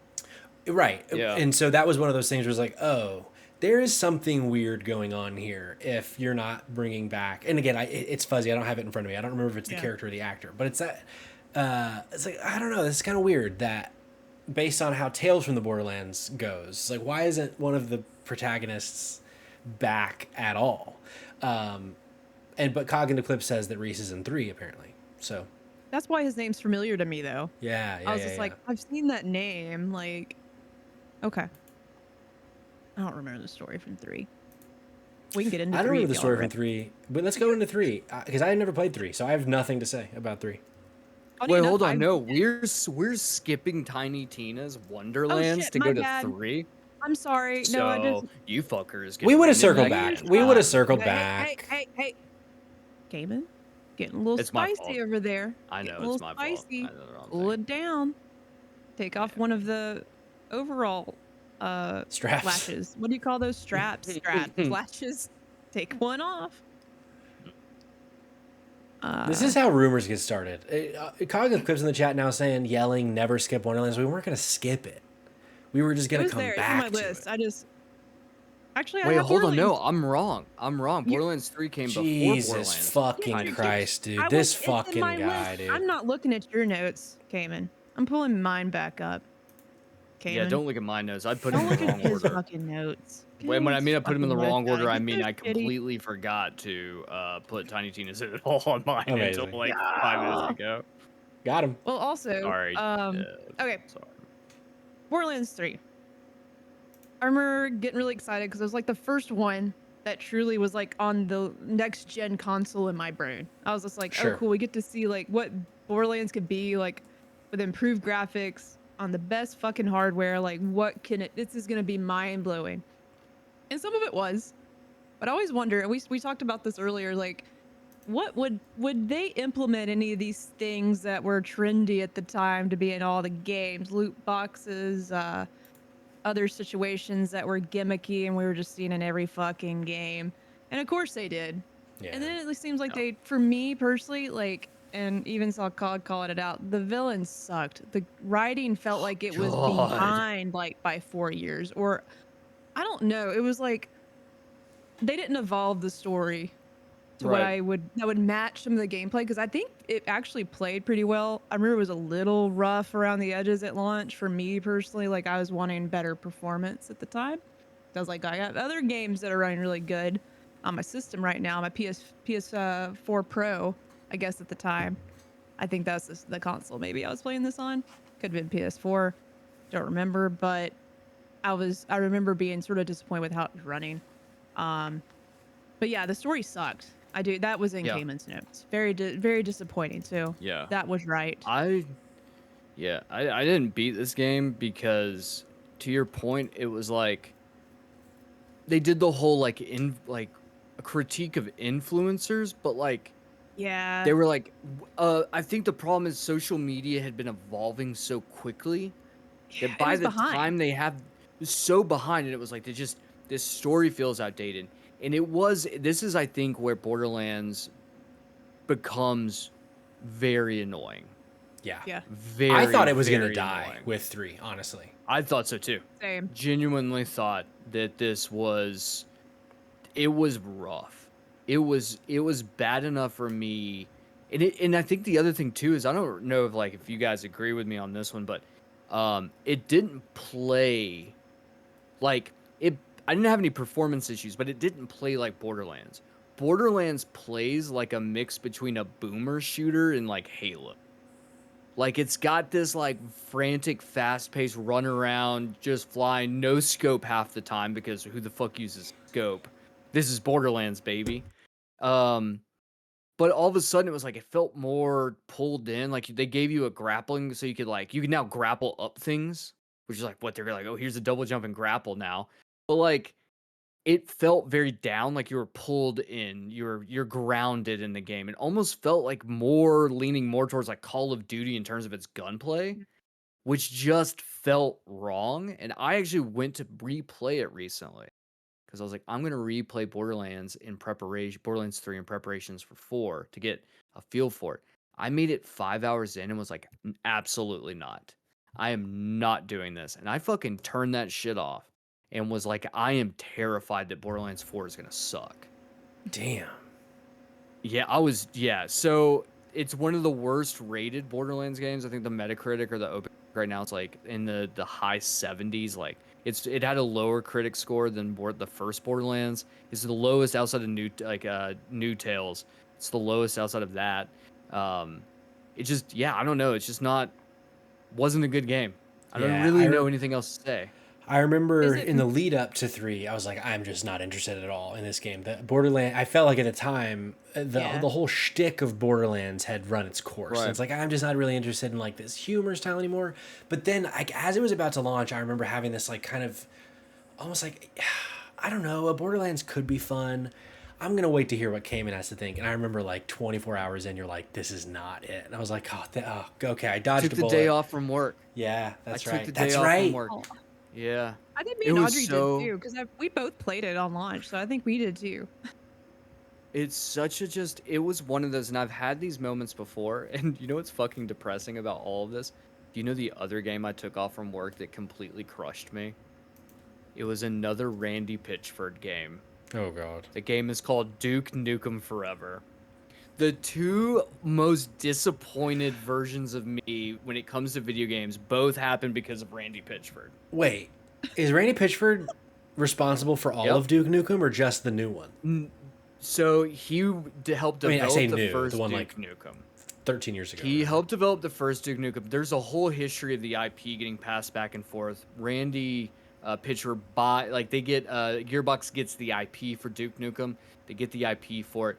Like this game's been in development hell for like I think 12 years by the time it was released, and it was bad. Yeah. In a way that I didn't know was possible. But I will say Kanan was this. broken when that happened. If I will say this, you can go right now for most likely less than $5. You can get Duke Nukem 3D World Tour, pretty much on everything.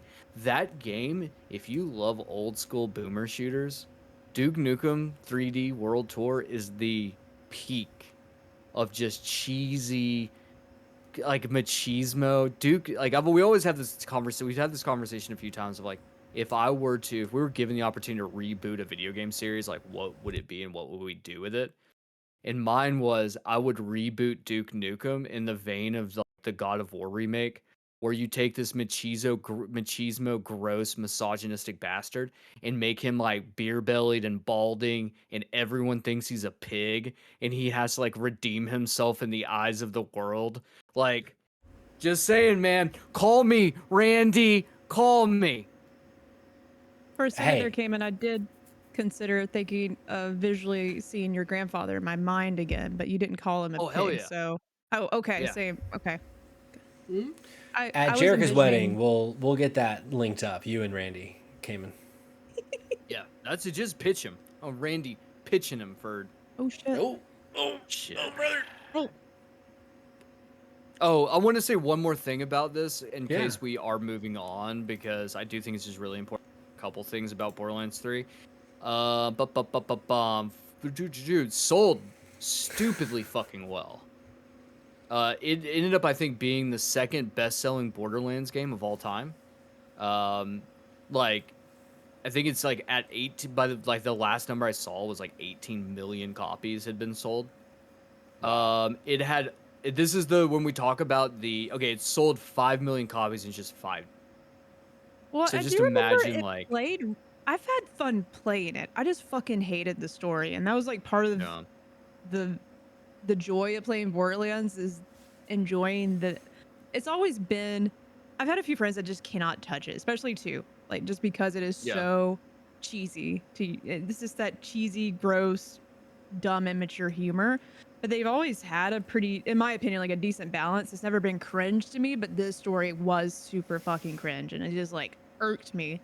So like that took away for my enjoyment. But I remember having fun playing it. Like, is it Moze or Moz? I can't remember, but that's who I played as in 3. I Awesome. had such a good time. That was a Awesome. fun character. Like I love getting in the mech suit and fucking shooting off rockets. Like I remember having a blast. Mars. Maybe I need to go back and give it another shot. Maybe I can do some co-op with someone, and you can just make me like. Maybe that would help my experience. Jake Twitch in the chat says there's actually $22 fucking million or fucking 22 fucking million copies sold of Borderlands 3. Let's go. I'm gonna cover the DLC just to let you know that they did come back with more DLC. They had a lot, I think. The 4 that I pulled was So this is like I think the 4 big DLC, which is Moxie's Heist of the Handsome Jackpot, Yeah. I Guns, remember Love, that. and Tentacles, Bounty of Blood, and then Psycho Krieg and the Fantastic Fuster Cluck. That'll just tell you. That last one will tell you the humor of Borderlands 3. Here's the thing. There's also other things, and this is where my really annoyed at it was this part. They introduced these were paid things that you had to get through season passes. Designer's Cut introduces the arms race game mode and new skill trees for Vault Hunters. So they locked a game mode behind a season pass. Director's Cut, which included a new story chapter, behind the scenes content, and a new takedown raid boss. That also behind closed. And then just an absolute fucking just multitude of cosmetic DLCs, including weapon skins, character outfits, and just a shit ton of random bullshit. So it's just they microtransaction the ever-living hell out of it. And while I don't necessarily think that maybe Borderlands 4 is not going to end up like that, because it's got season passes too, like, I don't know. I don't know. This just felt egregious at the time, or maybe it was just that the conversation was things were turning really bad with microtransactions at the time, that this stood out more. Now we're just like, we're used to it. But I remember being very upset, 22 fucking million, as Jake puts it. Of course they're gonna microtransaction the ever-loving fuck out of that video game. Because why there were not, 22 million people that they could... Yeah, right? That apparently was the worst thing ever made. Apparently. We don't have a movie in here. Don't worry, we're not going to talk about it. I don't know if y'all have seen the movie. We are transitioning directly into an episode of Same Trash Cinema. Let's go. Actually, in my notes, wrote out a joke for Jerica where I was like, if this was an STC episode, we would talk about Borderlands the movie, but we'll save that for a later date. Let's do it. Here's I'll the watch thing. it for you, because I Here's have been the told, thing. don't watch the fucking thing. Yeah, I'm like, okay. I'm not. I haven't It'll break watched it my either, heart. but that's right. That's the thing. You haven't I'm watched it? saving it. No, I'm saving it for STC with the first time we do it. So this was the missed opportunity to do an STC episode. Was in line with fucking Borderlands launch. I mean, we still got time, guys. We hit still got play time. at the same time, came in, and I want to watch this with you. Like, I would love a watch together. Dude, yeah, we want to do a group chat? Hell yeah, dude. I love a good family movie night. Hell Let's yeah. go over to twitch.tv/JakeTwitchin and watch it all together there. Jake will do anything that breaks copyright. That's fair. That's true. That's true. God. Tiny Tina's? Yes, Tiny it's Tina's. time. Didn't play it. Next. So fucking Christ, Patrick. I started and then I stopped because something else came out, but I was having a decent time with it. But this was the first one I didn't play with someone else. And I felt like it wasn't really advertised as a co-op game, but it was still, right? Like, I still question, surely it was. Yes, very much so. I just didn't play this with Audrey. Audrey didn't want to play this one yet.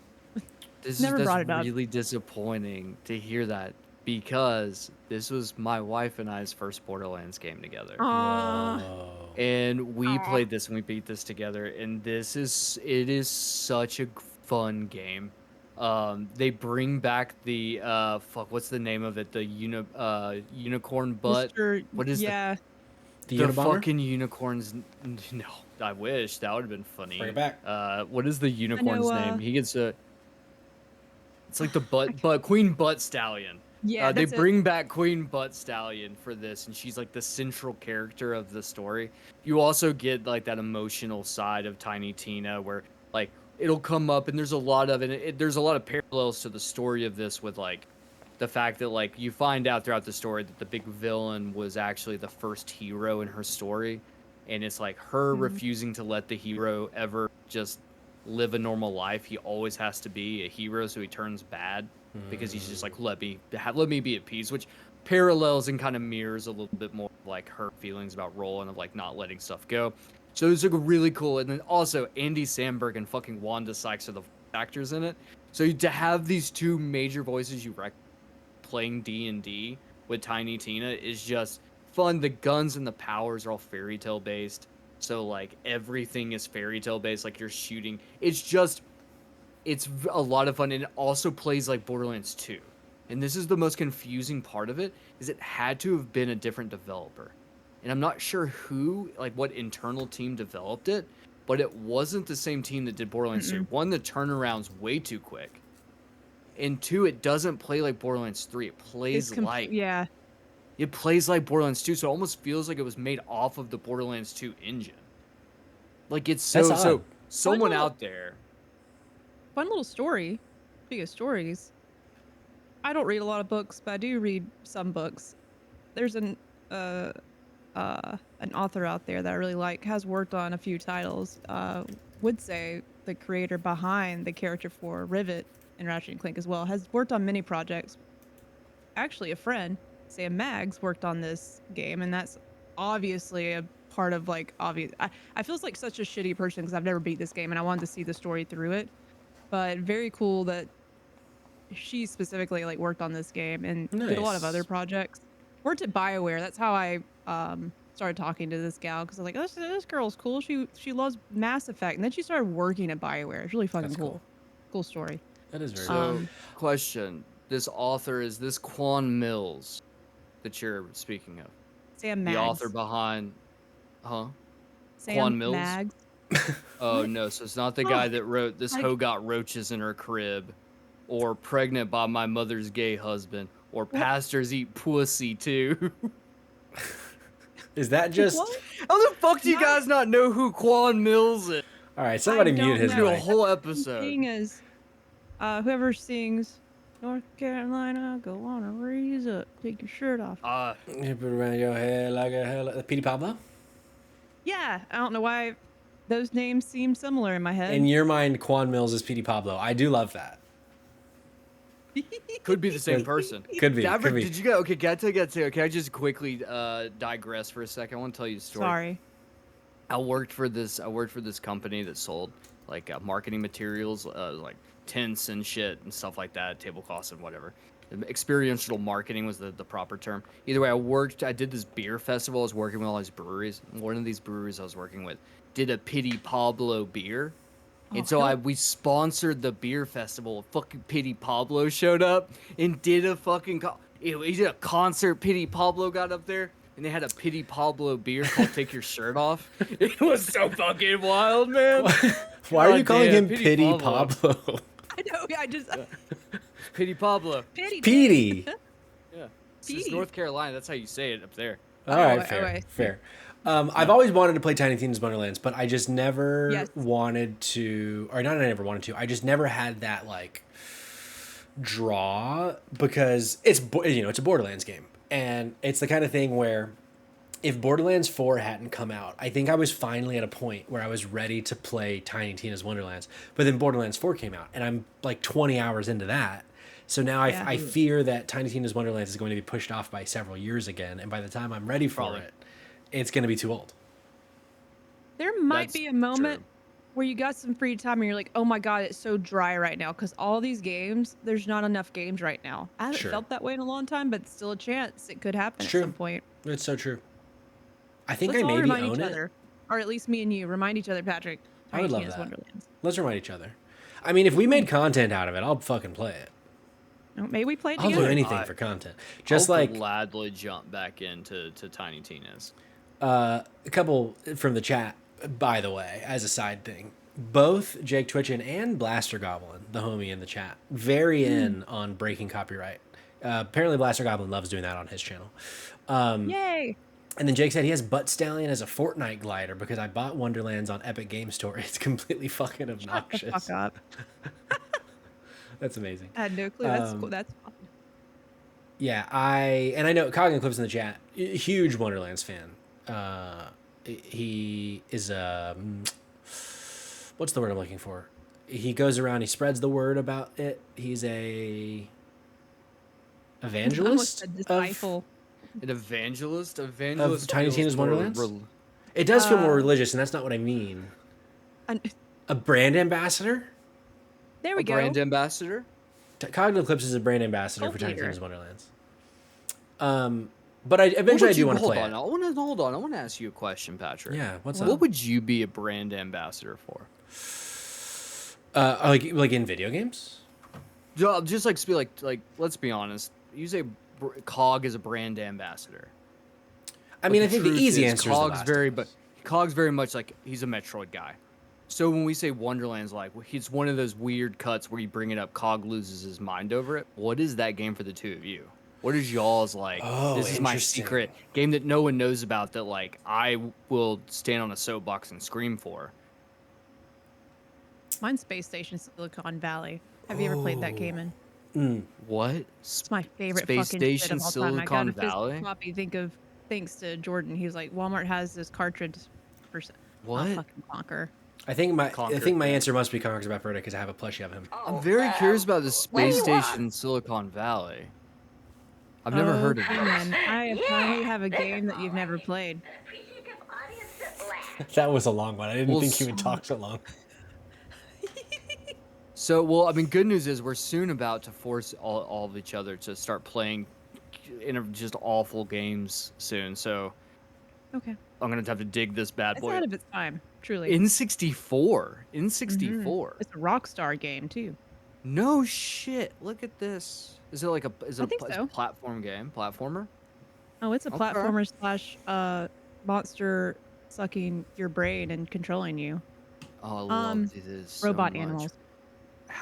What's the easiest way for me to play it today?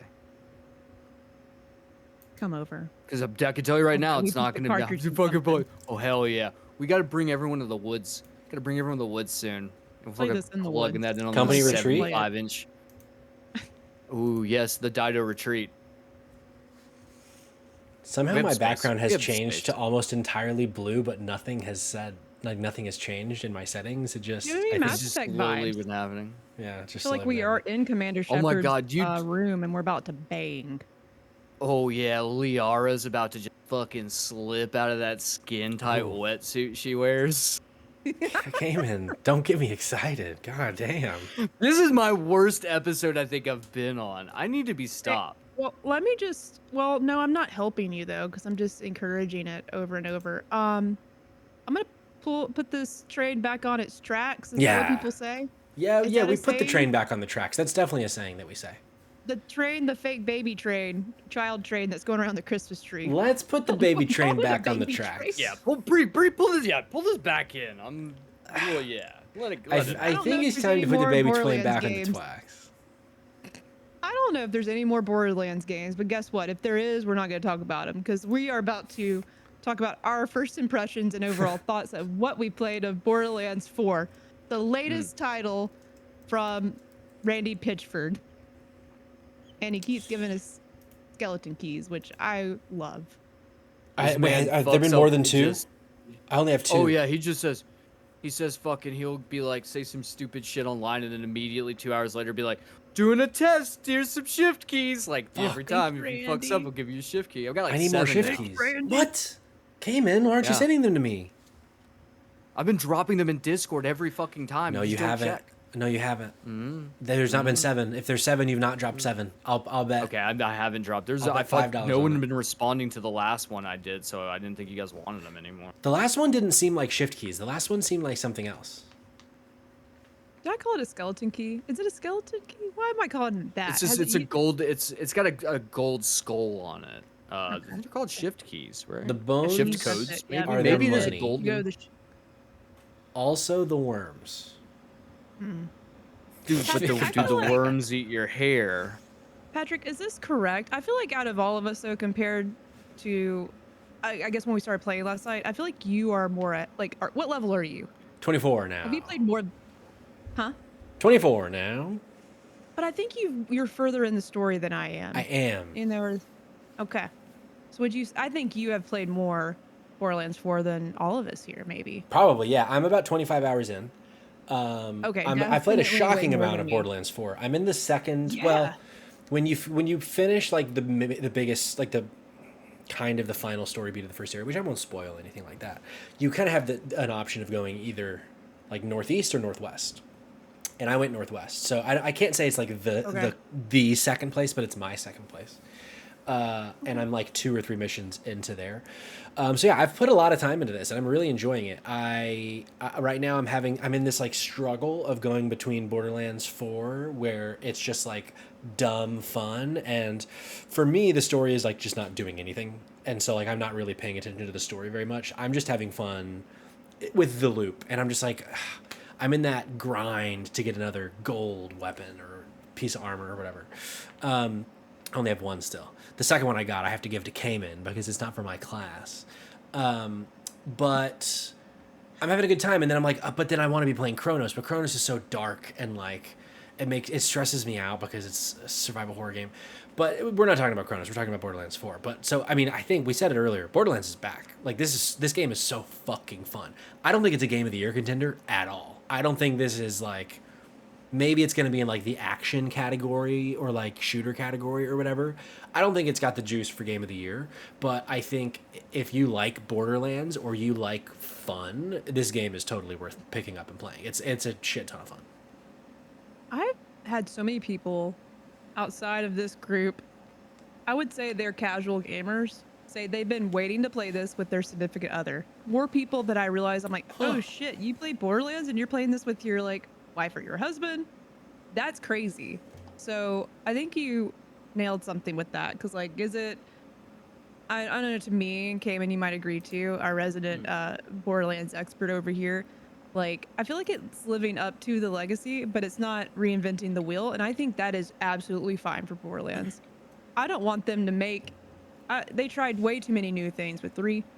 And it seems I am just happy with more Borderlands, more ways to play. I can continue to play with my friends. And yeah, I think, Patrick, it's just more fun. And I'm having a blast. I'm loving exploring this world. Cayman, do you feel like it's living up to the legacy of a Borderlands game? I just checked. My wife is currently playing Borderlands 4 upstairs. What the fuck? Ladies and gentlemen, now, we not got her. saying that, like, I mean, look, Sid played Tiny Tina's with me, and she enjoyed Tiny Tina's, and I think that's why she was willing to jump into this. But she's been working on getting all this art stuff done for these festivals that are coming up that she's doing. And so she's like, I haven't had time. And she told me tonight, we were like sitting there eating dinner, and she was like, once you walk downstairs, I'm going to go outside, finish up a couple of pieces. When I am done, I am coming in, and I am doing nothing but playing Borderlands 4 until I fall asleep. And I was like, totally fine. Like, she is living it. And I think that that's what's special about Borderlands, and I think even more so this version. Because I think this version does something that the other Borderlands didn't do, and it does give you difficulty options. And you can turn it down or turn it up. And I did fiddle with it earlier and put it on hard just to see like what the difficulty was, and it was hard. I mean, normal's considerably hard. harder. Yeah, normal's hard, but easy. You know, she's like, I feel good. I don't feel like I'm like getting my ass kicked constantly, and I feel good about it. I think the open world nature of it gives you a sense of, and I said this is the wildest thing I would never thought I would ever. It gives you Breath of the Wild vibes of like, there are times where you're just exploring the open world and you'll stumble across some fucking wild ass shit.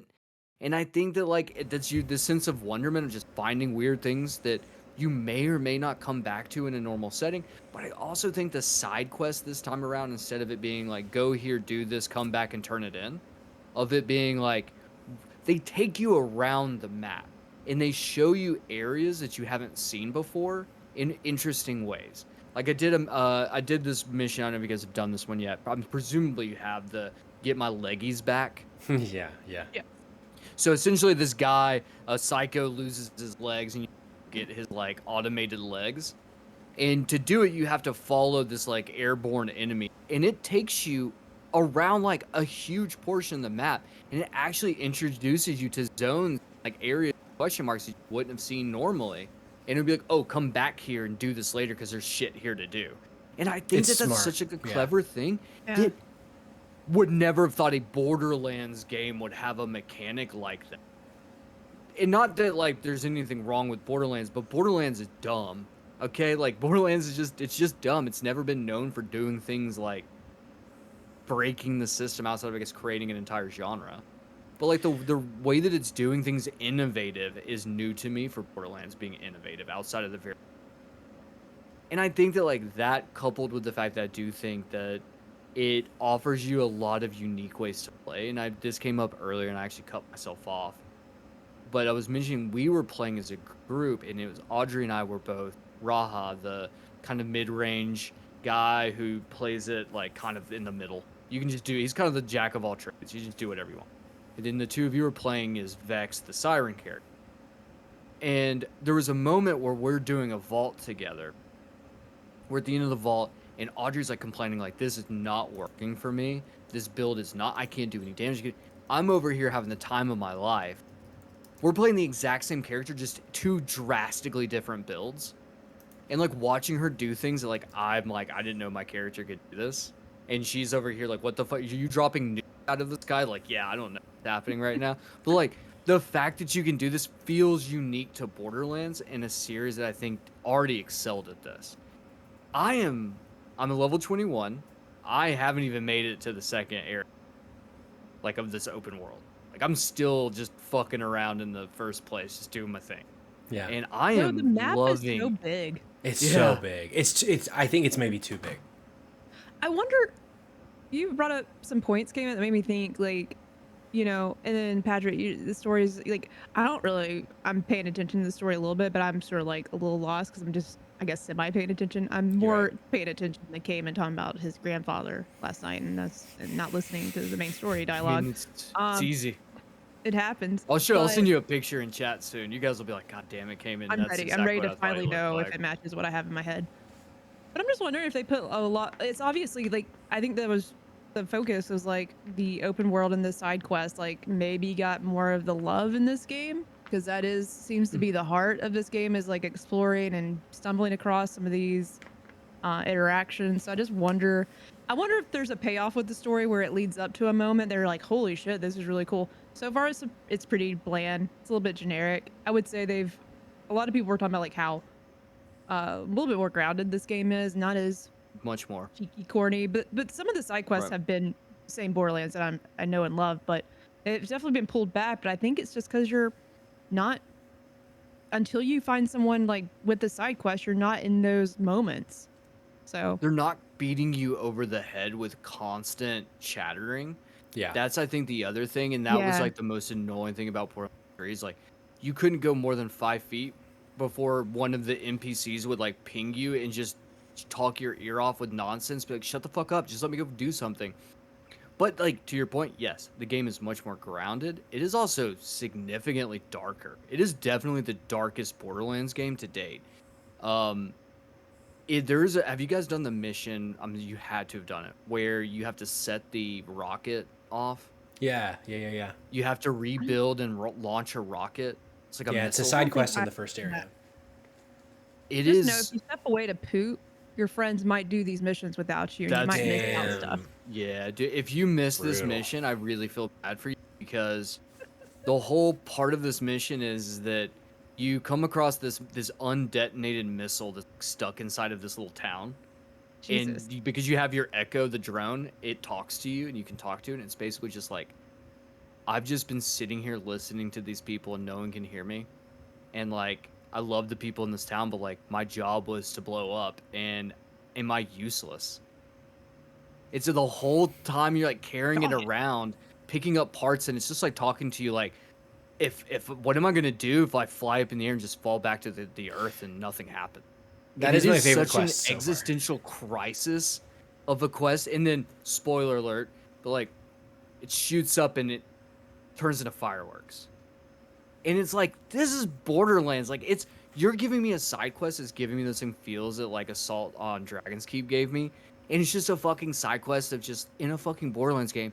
And I think that's the thing. You're right. The story is the weakest part. The side quests, the stories you get from the side quests, those little lore drops about this world you're. It's not Pandora. It's this new planet you're on. Like, is making it feel lived in a way that I don't think any other Borderlands game has done before. And it's so fucking cool.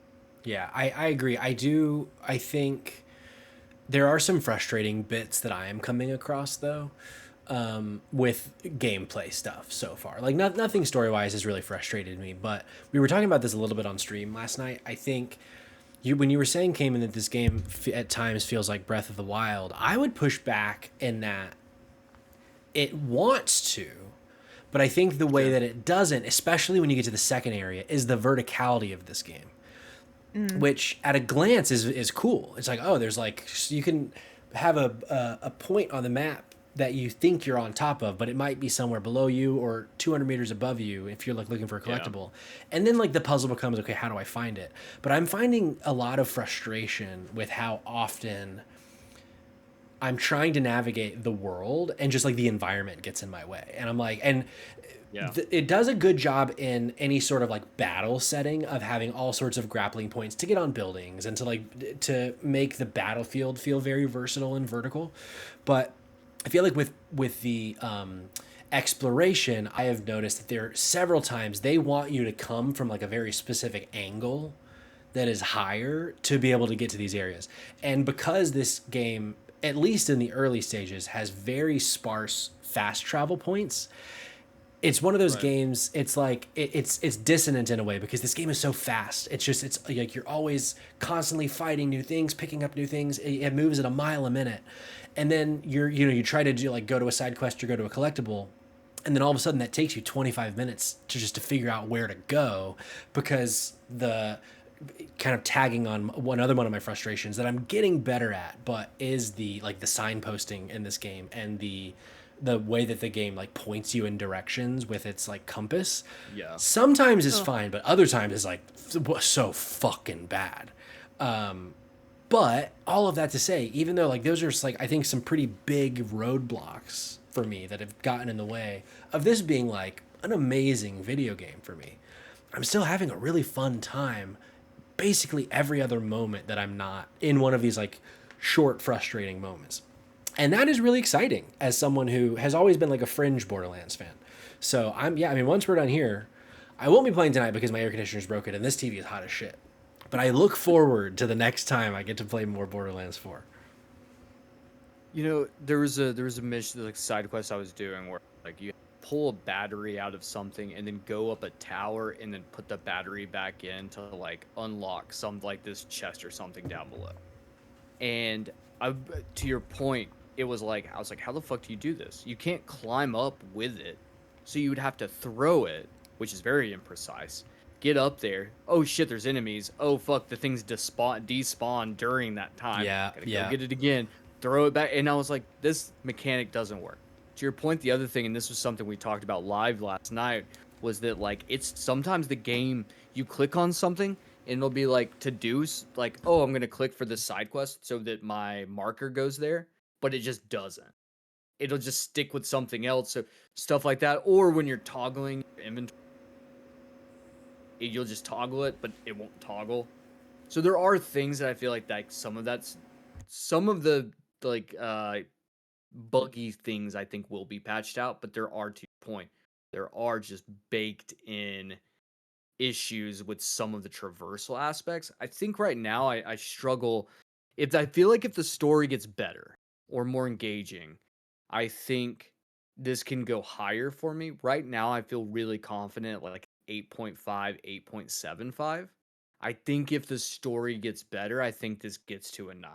And there's a world in which I do think it will. Or if the DLC comes out and fucking starts crushing it, or if there's just the end game is much better. I don't, or That's the what end I'm game's just wondering. good, you know? I'm wondering how the skill trees evolve Right. because like we're still so early with like what our characters can do, and maybe I want to swap and try something else. So I'm really curious because like I feel like it's taken so long for me to get abilities, but that's part of the game because like there's just so much more game to it.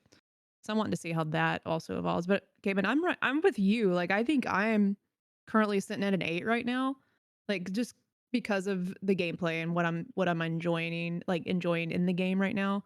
Um, but I think that could go up higher if there's something new that I haven't really been able to see yet, like a new ability or a new way that I will learn to play, or the story starts gripping me in a way that I can't put it down. I'm So telling you, I'm once sitting at you an learn 8. how to sniper no scope, like once you start doing that trick, the whole game changes. It's like a Maybe it'd be a unlock 9. I'll something in start there. playing that way, see what happens. Patrick, I can't hear you. Sorry, thank you. You actually muted yourself. I wish that the game would let me. It does let you respec for a cost. I wish it would let me re-roll a different character at the exact same moment in the story I am. Same, yeah. Because I like Vex, and I'm enjoying my time with Vex. I've gone through all of the different skill trees of Vex. One I've barely touched, but I've done the version where you have the big ghost cat trouble, which is fun. But I think that one serves it better to have like a co-op partner. And then the one I've been playing the most is where you can summon the two, or I'm at a point now where I can have 3 Spectre ghosts. So there's like the one like a Reaper, and then one that has like a gun. So it's like you're playing co-op. And then the third one of Vex, I forget what it is. It's like some kind of blast thing that can do stuff. But I kind of am interested in trying one of the other characters, but I'm never going to start this game over again. Like now that I'm 25 hours in, absolutely not. Okay. Like I just am playing as Like Vex it- now. Good Yeah. news is, like I said, at the end game, so once you beat the game, you can play every character at level that you haven't played as before, which unlocks okay. all of the skills that you could so you can essentially do a full build. So that is an option that's available. Okay. I will say something else. I should pull a new character when playing co-op at any given point. Now I don't know how that necessarily works, but like I was given this game to play with us a little bit, and like it does give you the option, like, oh, do you want a new character just for co-op? So like you can have multiple. Like we didn't have to play. Like we could have all started as a brand new character last night and just down. So like there are options. And I think the thing is too is the more I play, the more I'm finding things that they don't tell you about that are like quality of life features that I wish they would have told you about. Like, oh, you can fast travel to someone. Like their exact position is such a great feature.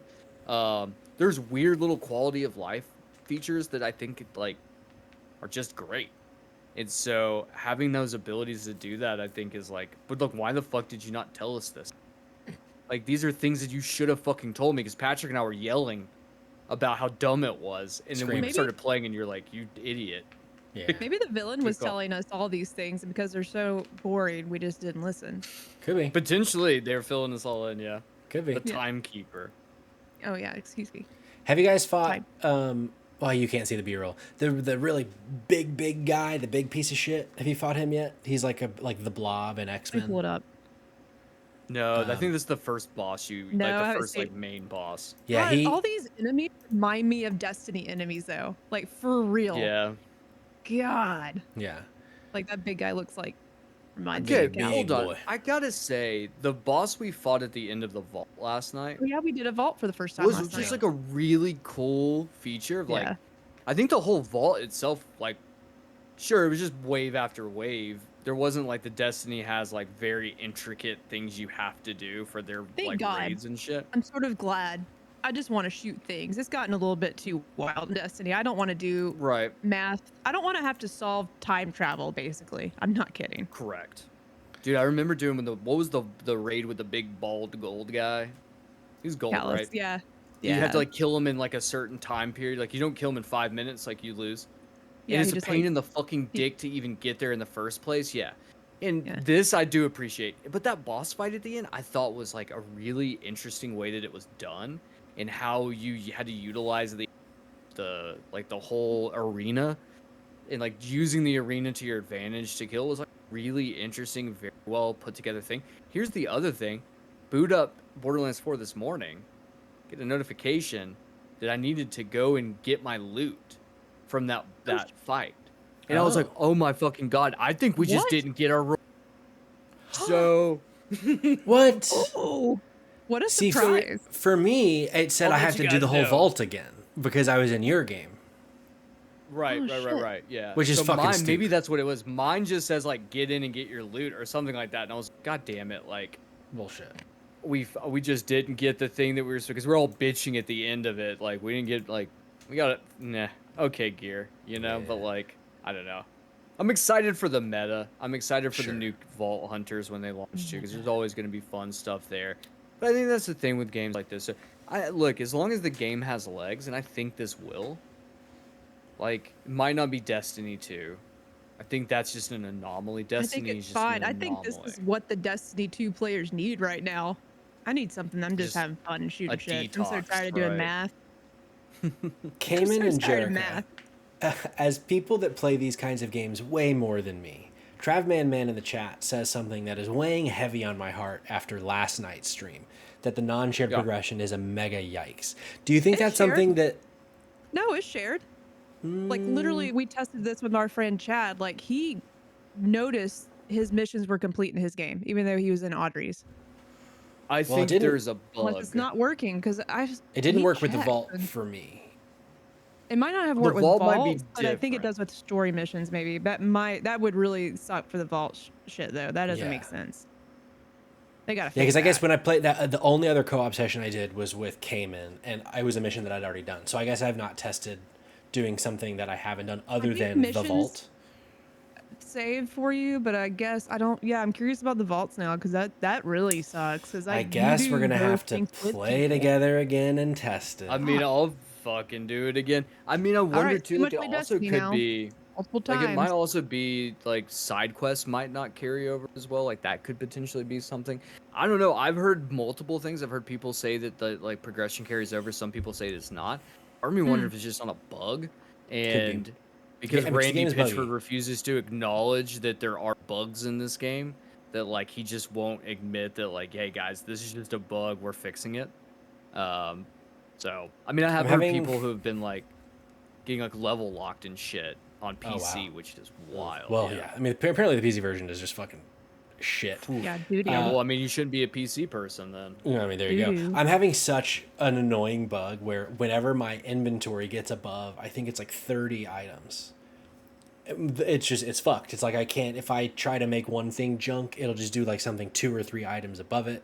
So it's like I have to then sell enough things to get below 30 or 40, whatever the number is.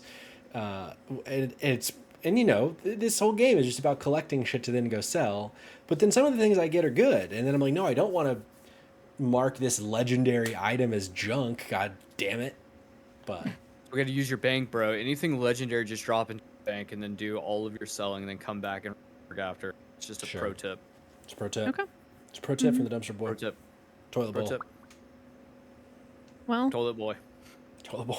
From endless looting to Kamen's uncracked vault. I love Borderlands. I'm glad I got to talk about all of them again with you. I learned a lot of new things about Kamen tonight again. Which I continue love getting more and more Kamen lore each episode. Any final thoughts? Yeah, I just feel bad for everybody.